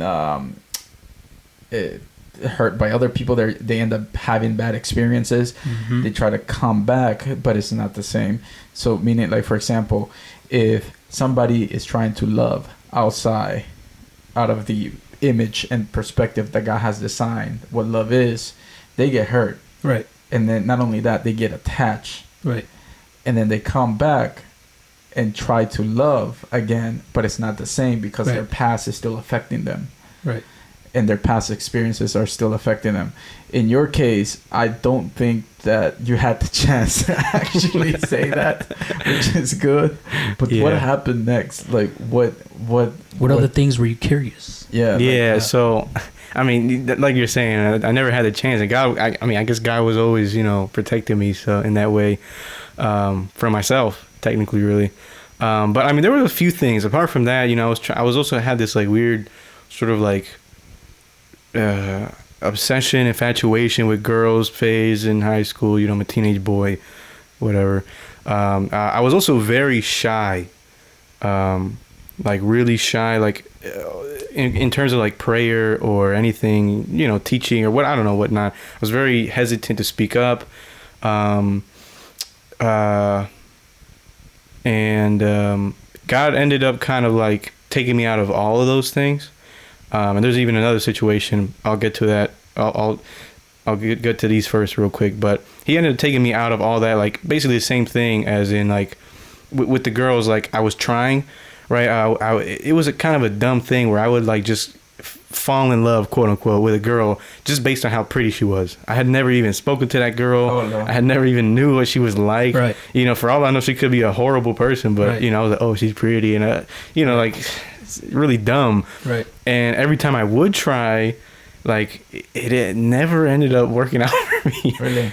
Like through my whole life, I never had a girlfriend until I met my now wife. So my first girlfriend ended up becoming my wife. Right. Oh, wow. Everything before that never worked out. I always got, I don't know, technically rejected, I guess you could say. Not rejected, like I asked the girl out or something, but because I never technically did. Except like one time in middle school, and I got rejected. Well, I mean, not literally, but she just kind of laughed at me, which I guess is kind of worse.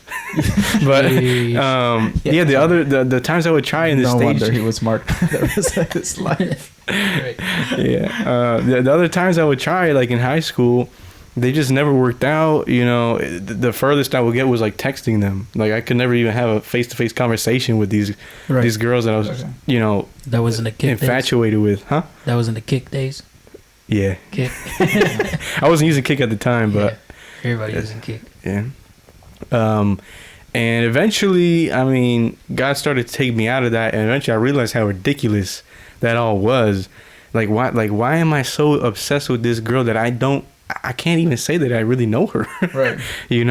And the shyness, I don't know. I was always really shy, like from middle school to like my whole life. I've always been a pretty introverted kid. In middle school, I was like really, really quiet. Like you had to like force me to talk. Yeah. And then in high school was when I think it was when we had an event. You were in Remanente? Yeah. I think it was the first one. And we had the church van. You remember that? Mm-hmm. Yeah. And then it was after the event. We were going home, and then all y'all started to pray for me. Yeah. And I don't know. I started like yelling my throat out, bro. Like I was gonna lose my voice. Wait. Start again. What happened? He started screaming. Like, so not like screaming like no, but I was like yelling. Yeah, you know? like really loud. Like because the thing is, I was so quiet, and I guess I had this like timidity to like pray out loud or to like praise out loud. Right. Like I didn't want people to hear me. I don't know. I was kind of embarrassed, and they started to pray for me after this event. In the church van. Okay. Like I think we were parked in the I think we were in the parking lot. We were driving and then we parked in the parking lot because I was dropping off I think my brother at my parents' house, and then that's when we jumped and started praying for you. Yeah, and they started praying for me, and you know basically what they were just telling me, like everybody was just trying to tell me like speak, you know, raise your voice, like you know, like I took it literally, like, cause I started like shaking, like my heart was, I was so like nervous, I don't know, and then I started shaking, and then my heart was beating, and I just I was like, you know what, and I was yelling, man, right, like my throat was dry, I had no saliva in my mouth, my throat was starting to hurt, like I was like, I don't know whose hand I was holding, but bro, I was holding them hard, bro. Oh, okay. I was like, had that death grip on them. So that was a true breakthrough. Yeah, that was like a breakthrough of that sort of like, I don't know, that introverted character. I'm still pretty introverted, but like that like unnecessarily shy sort of thing. Quietness. Yeah, like embarrassment of praising and worshiping. I don't know if it like I don't know if it was the Holy Spirit, but I can say for sure that God did work in me in that moment. You know. Right. I could say supernaturally in a way, you know, and so he took me from that too. He kind of like, God kind of delivered me from that as well, you know, from that infatuation, from you know, being overly shy, from being curious, and then I had another situation, which I'm going to try to use a lot of code words here, but basically, to not go into too much detail, you know, I'm a teenage boy.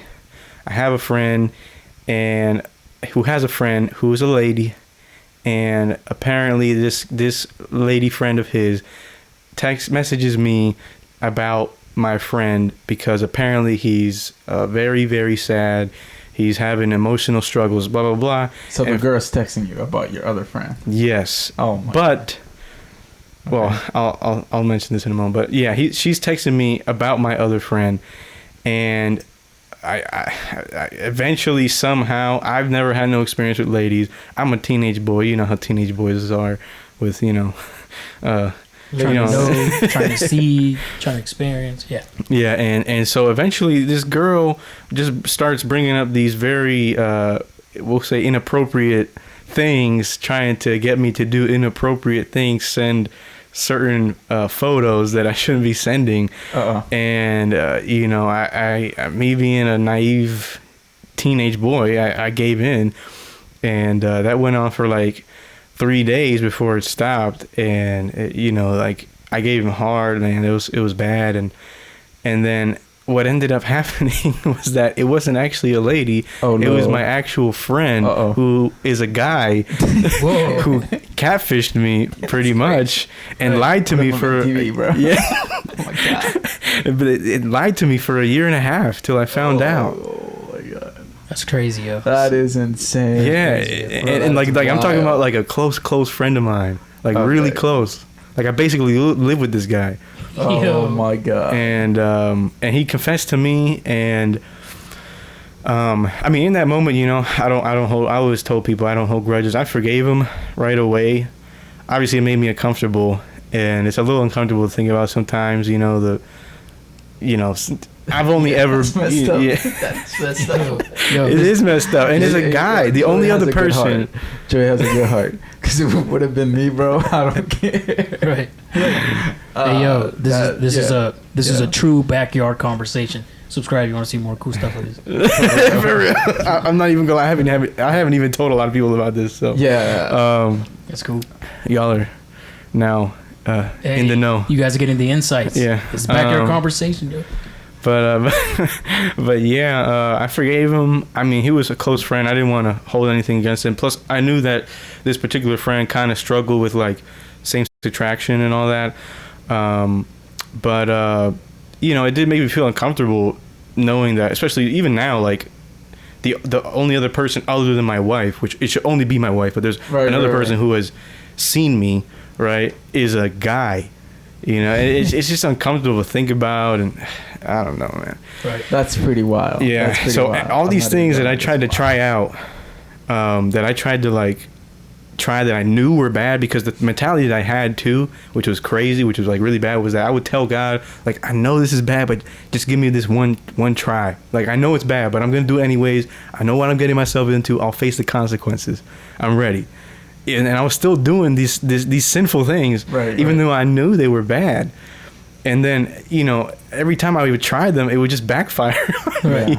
That last one being the worst one, probably. I think that, let me write this sentence that you said. So you said that you were in sin and were saying, I know it's wrong, but I know what I'm doing. I know what I'm getting into. Yeah, that was my justification, that I'll face the consequences. Okay. If people don't understand that, yes, there's grace. Yes, there's forgiveness, but it doesn't mean that you're not going to face the consequences of sin. God will forgive you. God will reaffirm you, and he will strengthen you. But it doesn't mean that you're not going to face the consequences of your mistakes. Right. Like, it's not a magic eraser. It is not Mr. Clean. It's going to just, erase everything. Like, for example, within our sinful nature or in our sinful act, we might hurt other people. Right. Mm-hmm. Yeah, that's another thing, is not only the consequences, but the weight of all sins, in the sense that all the wages of all sin is death. Yeah, they're the same. Yeah. But the way that they hurt people in your life, that's not the same, right? They'll have different weights and different consequences, right. And like, that's something that we still need to take into account. Like, yeah, maybe a lie is a sin and murder is a sin, but murder hurts a lot more people, right? Yeah. Or deleting somebody. Sorry. Yeah. I'll censor that. Yeah. So the grace is there. All right. Yes, God will forgive you, and He does take away the sin. But the consequence is always there. Paul, for those of you who don't know, Paul, the Bible says that his encounter with Jesus literally threw him off a horse, and he's like, why are you following me? Why are you chasing me? And he sends him into a city. He makes him blind. The Bible says that 3 days later, he takes away the blindness. He gets his eyesight back, but he's not fully recovered of his eyesight. Basically, he still has trouble seeing. And then the Bible says that Paul prayed for it so many times, saying, heal me from my eyesight. But God said, my grace is enough. So Paul, this amazing apostle, yes, Jesus forgave his sins, but he was still suffering consequences for the things that he had done. So don't play with the grace. Mm-hmm. Yeah, and I think that a lot of people take grace out of what it should be. Yeah, the context. Yeah, so it's like, you need to be very mindful of what you consume, what you do, what you hear. You can say to me, oh, music is not that bad, like secular music, blah blah, this and that. Like, we can go on and off about different arguments about that, and I'll give it to you. There are songs in the Bible that are not directly towards God or worship. You'll find them. Mm-hmm. Oh yeah, but Solomon, big butt. But B-U-T, they're not as explicit as the music that we hear today. Right. And then you have a whole industry that is pushing the satanic agenda like never before. Like, it is obvious. Like, they're not even hiding anymore. They put in Satan signs on their concerts. Right. They're saying openly that you've heard this song a million times. Yep. You are going to hell. Right. And if you didn't know, then you're blind because you have repeated it again and again and again. Right. It's just crazy, dude. And I think people need to be mindful. And going back to what Joey was saying, sometimes we have to ask ourselves, is having the curiosity to try something new worth the consequences that it's going to bring? Right. Curiosity killed the cat. It did. That's true. Oh, let's censor that. We got to censor that. Oh, Curiosity deleted the cat. Oh my gosh. It's all right. This is annoying, bro. I'm not gonna lie. It's all right. We are living in sensitive times where Yeah. you do unfortunately have to watch what you say. Yeah, it's Right. okay. I'll edit this. Yeah, they're not bad words at all. But YouTube says it's a bad word. But it's not Yeah. bad for a certain gender to expose himself explicitly in front of children. Yeah, and No? soon we're gonna It's like- soon we're gonna actually run a Patreon channel Yeah. where we will post the unedited versions of these videos Right. and we don't have to be as careful as Right, we are. we're Yeah. going off, yo. We going off. Good stuff. So okay, you get into this. One of your closest friend does this petty thing to you. What happens next? So after that, I mean, like I said, God started taking me out of all of these mindsets, I guess you could say, like infatuation, curiosity, timidity, like overly nervousness, because there is a aspect of timidity that's good and stuff, but mine was not good. And he started taking me out of all this and out of all these situations. I started taking away, like, man, none of these situations that I tried out worked out for me at all. I didn't get to experience what I wanted. None of it was as good as as it was supposed to be, And I really got to this point where I was like, you know what, I can't keep playing around like this anymore. This is like sinful of me to do, especially knowing that it was wrong and me still doing it. And I just decided, my focus is going to be on God from now on. So I was like, enough of getting, all head over heels for girls, enough of, trying to be curious and, hang out with the wrong crowd. I was trying to freaking jump somebody that I didn't even know just so I could fit in with some people, like stupid stuff. And I was like, enough of that. I'm just going to focus on God. I want all these things, but because I always wanted a wife, and that's probably where my sort of infatuation with girls probably came from that desire. But I said, you know what, let me put that desire away for now, and let me just focus on God, and let me just wait. And I will wait in His timing, and I will trust that He will bring me, the woman that's right for me. Because, like I said, all these girls that I was, so obsessed with, like when I thought about it, none of them were up to the standard of a godly wife.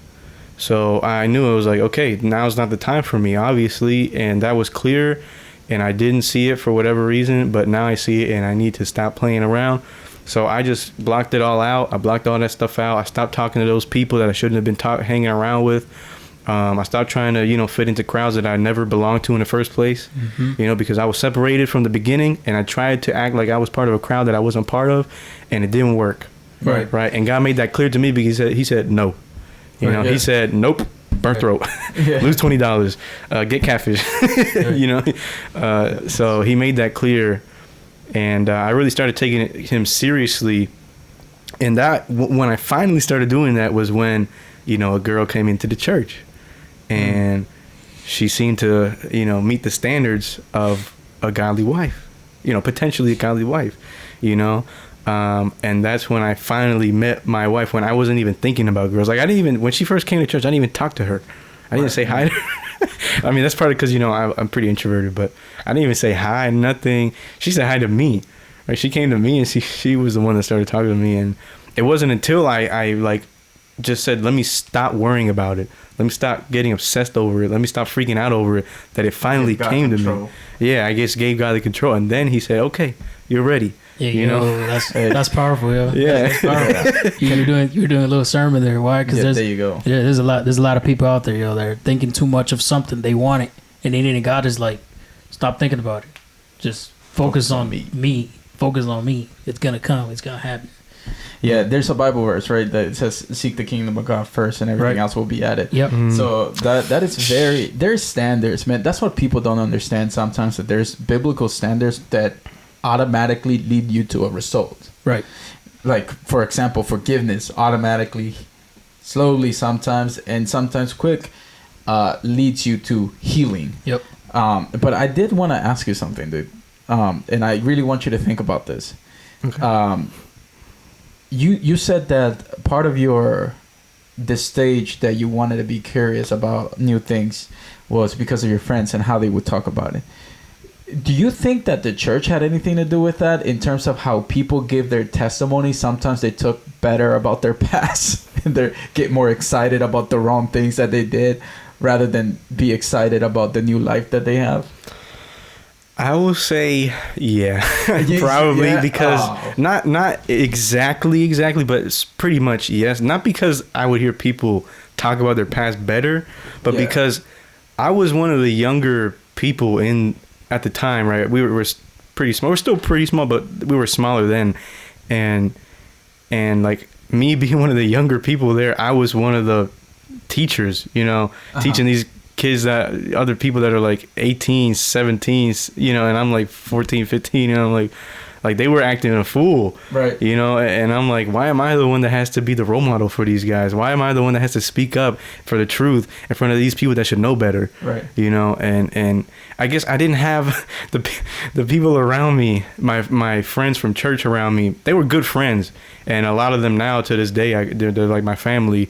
But at the time, I don't think many of them had that testimony to give where they were like, oh, but now I have Jesus and everything's better. It was more like, I still like to do this every now and then. We went over, I would go over to somebody's house, and then they go to some room for like 30 minutes, and they come out looking all like weird and red-eyed or something. Oh, God.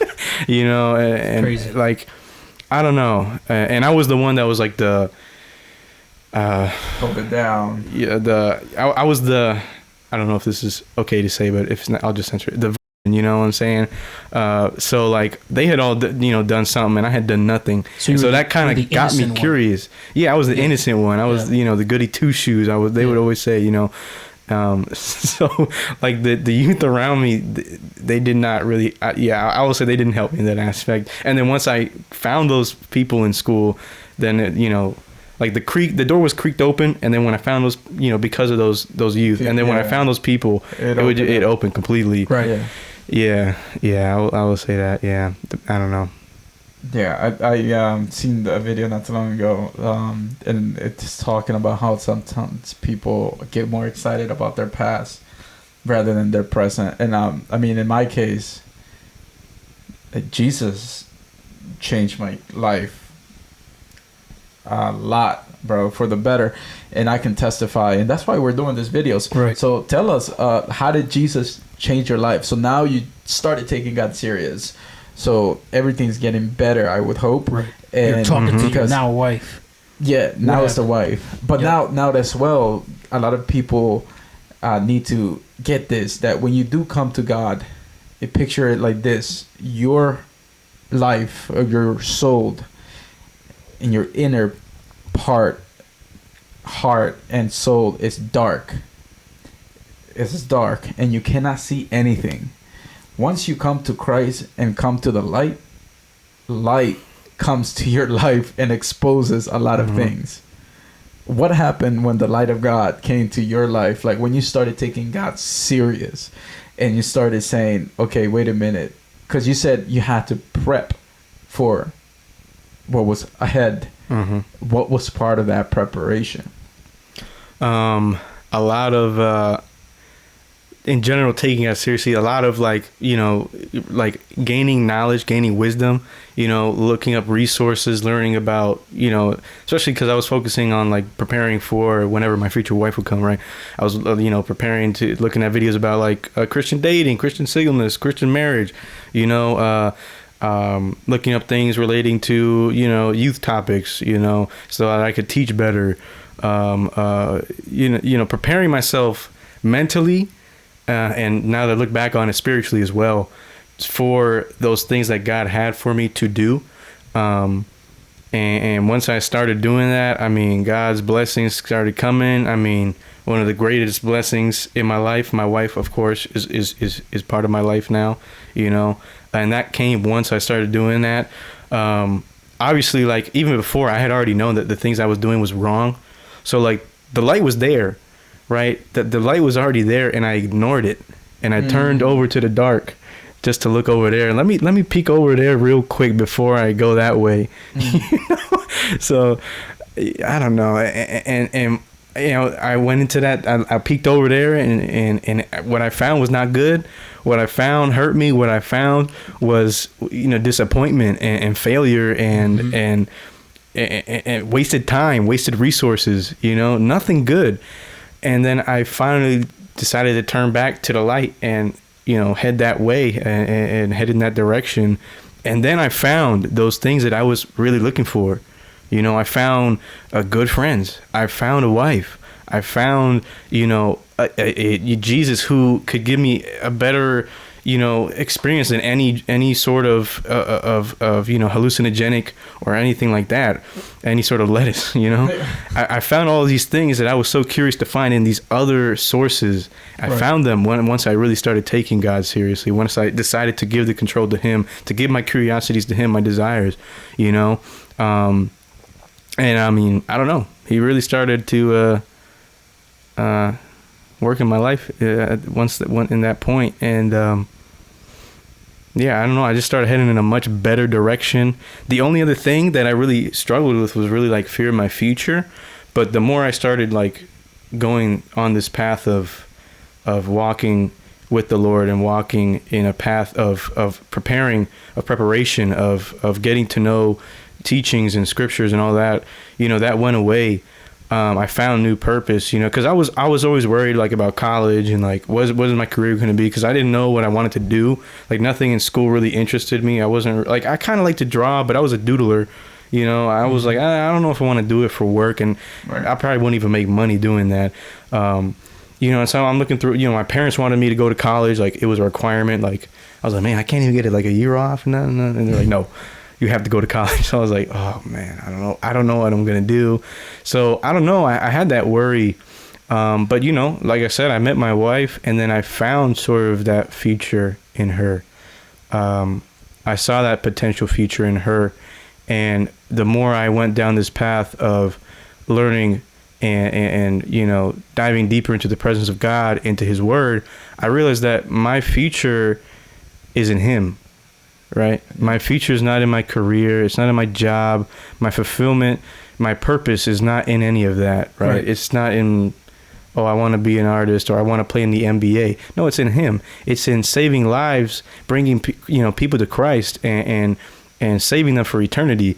Right? There's a much greater calling and purpose in that than any career I could have on this earth. Right? Yeah, right? Than any definitely material future. I don't know. It's all really surrounded by, it all revolves around money, really. Like, oh, what can I do that'll give me a lot of money, that'll also make me feel good about myself? Like prestigious career. Oh, I can be a doctor, so I'll have money and prestige. You know? Yeah. You know, it's just about feeling good. But I don't know. I started to realize, like, I mean, you know, like right now I study computer science, and the way I feel about it now is that it's a career, you know, but my purpose is ultimately in God. Like my goal is to do full-time ministry someday. I don't know when I can do that, hopefully sooner than later, but one day I don't want to have to worry about any of that. I want to dedicate the time that I dedicate to a full-time job. I want to dedicate it to God, to ministry, because there's just so much more purpose in that. There's just so much more. Like, I don't know. It's so hard to explain, because it's just crazy how much more it matters. Because everybody on this earth wants to say, oh, your career matters, which it does, you know, your finances matter, which they do, but there's something much greater that matters. All that here is going to vanish. Like all my money here is going to vanish. All my career, I'm only going to be a doctor for, you know, if I were to be a doctor, right, you're only going to be a doctor for however long you're on this earth, and then they're going to be there's an eternity in heaven. An eternity, I mean, I'm going to be on here for what? Let's say I live a long life, 100 years. Right. What is 100 years compared to eternity? Exactly. Nothing. You know, the rewards I stack up in heaven, I will get them by doing the Lord's work here, by doing what matters here. Right. And those are eternal. Yeah, those are eternal. Those will last me, you know. I mean, I don't know. It's So you would say that you're passionate about Christ now that you've started taking things serious, you're passionate about Christ, but there's something that you also mentioned in the past, and I think it's something that is worth mentioning, is the fact that because you started to take God serious, because it comes to the same principle that I was telling you about earlier, that when you apply things of the Bible and things that God tells you to do, like within the scripture, like put the kingdom of God first and everything else will be added, or if you work hard, you will harvest good fruits. You also experienced something similar to that when you got married, didn't you? Where you saw like the provision of God. Tell us about that. Like, let me tell you. What did that look like? That's super important. Yeah, that's more current. So, right now, obviously, I'm happily married. My wife is amazing. I love her to death. Wait, so for the viewers, how long have you been married? I've been married a little over a year. So my 1 year anniversary was in May. Fresh out the boat. Yeah. He don't know what he got himself into. Hey, relax, brother. I'm not there yet. I'm still in the nice stage. Give me some time, bro. Yeah. So I'm married now, and so obviously both me and my wife are still in college. We don't have our career set. We're still working towards all these things, all our goals and all that. But while we were dating, I had proposed, and we were deciding when to get married, how long should we wait. I even before I proposed her, I was talking to leaders, talking to my parents, who are the pastors of our church, by the way. And they told me, they all encouraged me to just go for it. Just if this is really in your heart and you feel God has confirmed it, and we approve of it as well. Just go for it. God will provide. Like, he will back you up. He will just, And at first, I was like, okay, I'll give it a go. I hope he does, because I don't know what I'm gonna do. Especially when you start looking for apartments, man. You see them prices. Oh my gosh. I was like, yo, I don't know about this. I was like, it's gonna be really tight. Right. But yeah, we decided to get married a year after I proposed.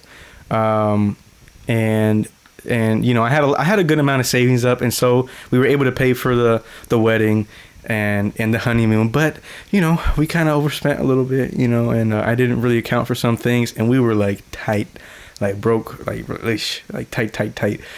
And I was like, oh my gosh, man, what are we gonna do? But what everybody told me, what my pastors told me, what my man Jerry told me here, man, it came true. It's like to the T. Like, we were going like really tight on rent for a while, and to the point where sometimes I wasn't sure how I was gonna pay the rent. Like, how the heck are we gonna pay the rent? We don't have enough. We're like $200 short, And then out of nowhere, for whatever reason, somebody would come up. Like, this literally happened. Like, I'm not giving an example. This literally happened. Somebody just came up to us and like, oh, we forgot to give you a gift on your wedding. Like, this is like months later, like 6 months later. Here's a gift. And I'm like, what? Is this just a card or I'm so confused. And then we go home and we open it and it's like $200. I'm like, just I'm looking at my wife like, no way. You're joking, because I was like, what, bro, this can't be coincidence. And it's not even like they gave it to us like last month and we didn't need it last month. I needed it this month and they gave it to us this month. Every time. Or like my parents, like, God bless my parents, they have been so generous to me and my wife. They would always support us if we were short on anything. Like, they wouldn't even ask me. Like my dad would just send me money out of nowhere and I just get a notification. I'm like, what? Why did you? I felt like I always feel so bad, because I'm like, yo, I don't want to. I feel bad taking your money. You know what I'm saying? But they were just so loving, and I had all the support. Like, all the furniture in my apartment, I didn't buy any of it. The only thing I bought was my bed frame, and that was like before we moved in. So all we had when we moved in was that bed frame, my wife's old mattress, and a foldable chair and a table, right? But now I have a dinner table. I have dinner table chairs. I got a coffee table. I got a nice couch. I got a TV stand, TVs. I have all this stuff, a desk. And all of those things, I didn't buy any of them. All the people in my life, they were just so generous to me. They just gifted us these things. My man Jerry gave me the desk. Kevin here, he gave me the coffee table. Right. My wife's dad out of nowhere just bought us the couch, like out of nowhere just showed up at the apartment, or just called us and like, hey, I got this sofa. You guys home? I'm like, what? You got a what? Like a nice sofa, man. Yeah, it's really nice. It's nice. Really it's nice. big. Yeah, it's not like it's not a love seat. You know, it's like a big sofa. You can sleep in that joint. Two people can sleep on it. Right. And like it was crazy. Or like we didn't have a dinner table, and this friend of ours, they call us and they're like, hey, we're getting rid of this dinner table. You want it? And we're like, what? Heck yeah, sure, bring that my way, man. Got a free piano too. Free piano, bro. Man, this man ended up with the whole piano in his bro, like an upright piano. I'm not talking about electric. I'm talking about acoustic piano, an upright piano. And it sounds nice, bro. It's like it looks good. Like it's not dense. It's that type of church piano. Yeah, it looks legit. Like it looks good for free. Like someone like my wife's in-law, like their neighbor, I guess my sister-in-law, her neighbor was just giving away a piano. They just hit me up like, hey, you want this piano? My neighbor's giving it away. I was like, say what? I was like, I need that now. Right. So I went and I got it. Like all that, I don't know, man. God just provided in a supernatural way that I didn't know what to expect. Like people kept telling me this, like, yo, God will provide, God will back you up. I was like, okay, let's do it. I mean, I guess so. Why not? That's the leap of faith. I did believe. I just didn't know how. I didn't know how much he would actually do it. He's like surpassed my expectations. Like it's just crazy to think about. Yeah. One thing to note as well. I don't want people to think like, yo, like this guy just threw himself out there blindly. Nah, you did prepare because I saw you prepare. I saw you saved up money. I'm pretty sure I could not get $1 off of this guy, man. Sometimes. I was stingy. My parents would tell me all the time, like, you're so stingy, bro. He did prepare. Just an FYI, it's not like he just blindly went and said, "Oh, I'm gonna just pull this move and not do anything about it." Nah, I saw you, going out of your way to make sure you had a stable job. I saw you go out of your way to make sure you actually picked up a side thing to continue making income. So you did not sit down and just waited on God to act. You kept moving. Right. And a lot of believers unfortunately think that God is a magical wand and that he's magically gonna appear and it's gonna give you what you need. No. You need to move forward believing that he's going to provide as you move forward. If you stand, the only thing that you're going to get is probably your own thoughts and your own concerns and worry.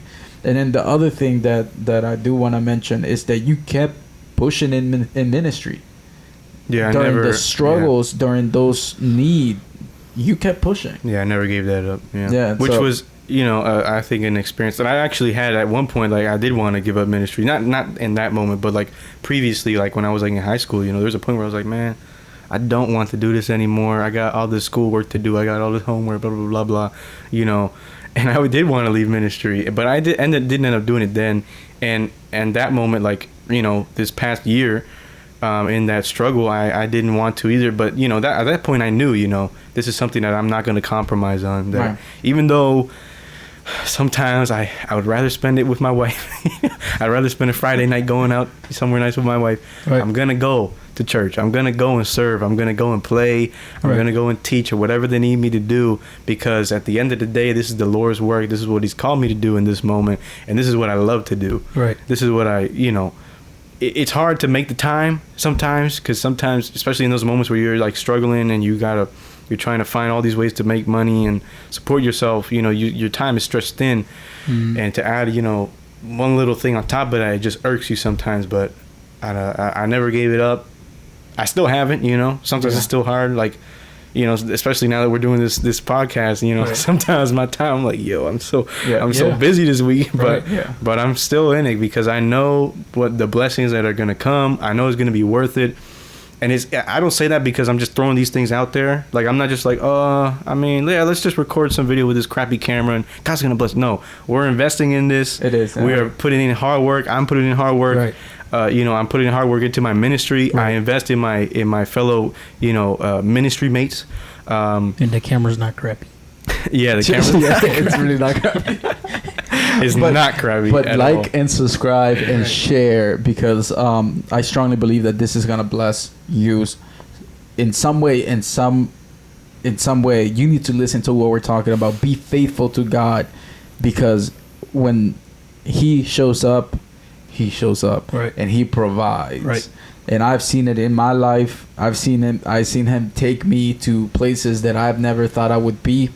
I seen him do the impossible, man. I bought a house in the middle of the pandemic. Like, everybody thought that we were gonna, the world was gonna end, and everybody didn't know whether to pull the move or not. We decided to believe. I still don't know how I got a house, to be honest. Right. It's like, when I look at the process of what people go through to buy a house, I'm like, man, it was not like that for me. It was like, hey God, I want a house now. Like, it was literally like that. It was Amen. a prayer that I did. I went in, I decided to believe, I started searching, and boom, it happened. And it's been like that in my career as well. So be faithful to God, because he will show up.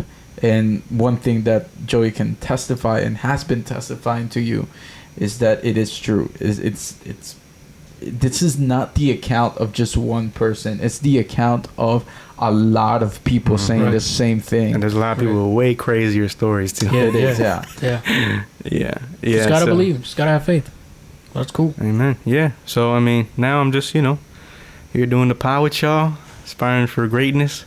I Also, got my music youth leader. and stuff. Yeah, youth leader. I lead the youth worship. My man Kevin here played bass with me. Yep. We have So awesome times. Yo. yeah, we got do. a worship night coming up. We know it's gonna be awesome. Yeah, we work hard for it. So I mean, I don't know. I'm just pushing hard for the glory of God. Pushing hard in ministry. Pushing hard to please the Lord, and Right. that's what I'm really like invested in now. My marriage, of course, too, and yeah, I don't know. Good things, good times are coming. I know. I'm faithful. Great. Our best days are I ahead, believe, man. Yeah. Amen.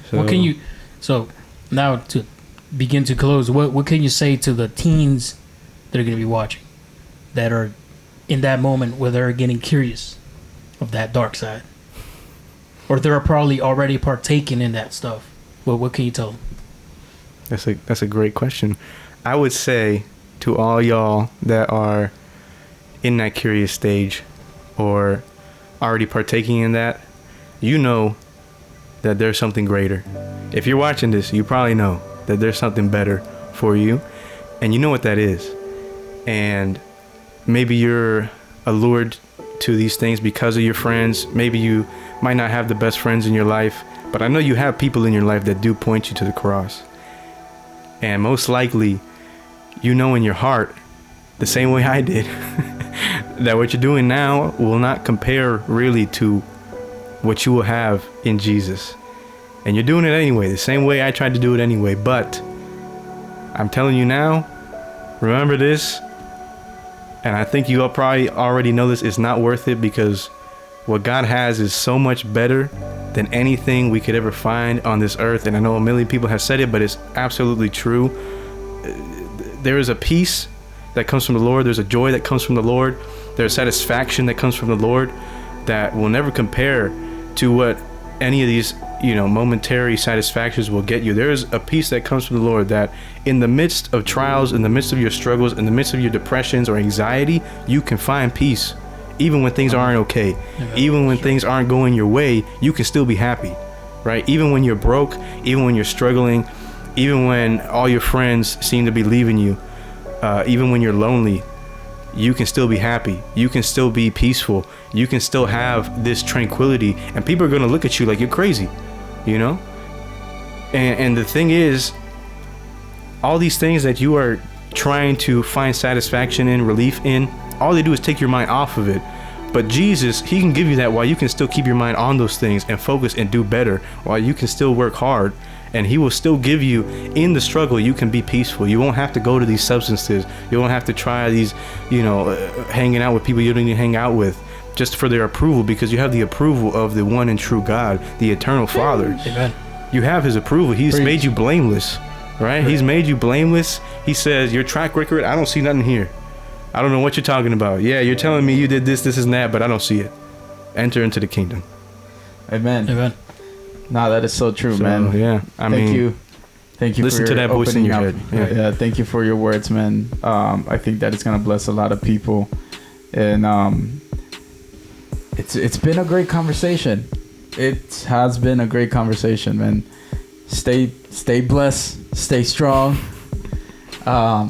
Thank you for tuning in. Yes, Make sure you like that. Right. Yep. Push that like button. But wait. We gonna give you guys 10 seconds real quick to like.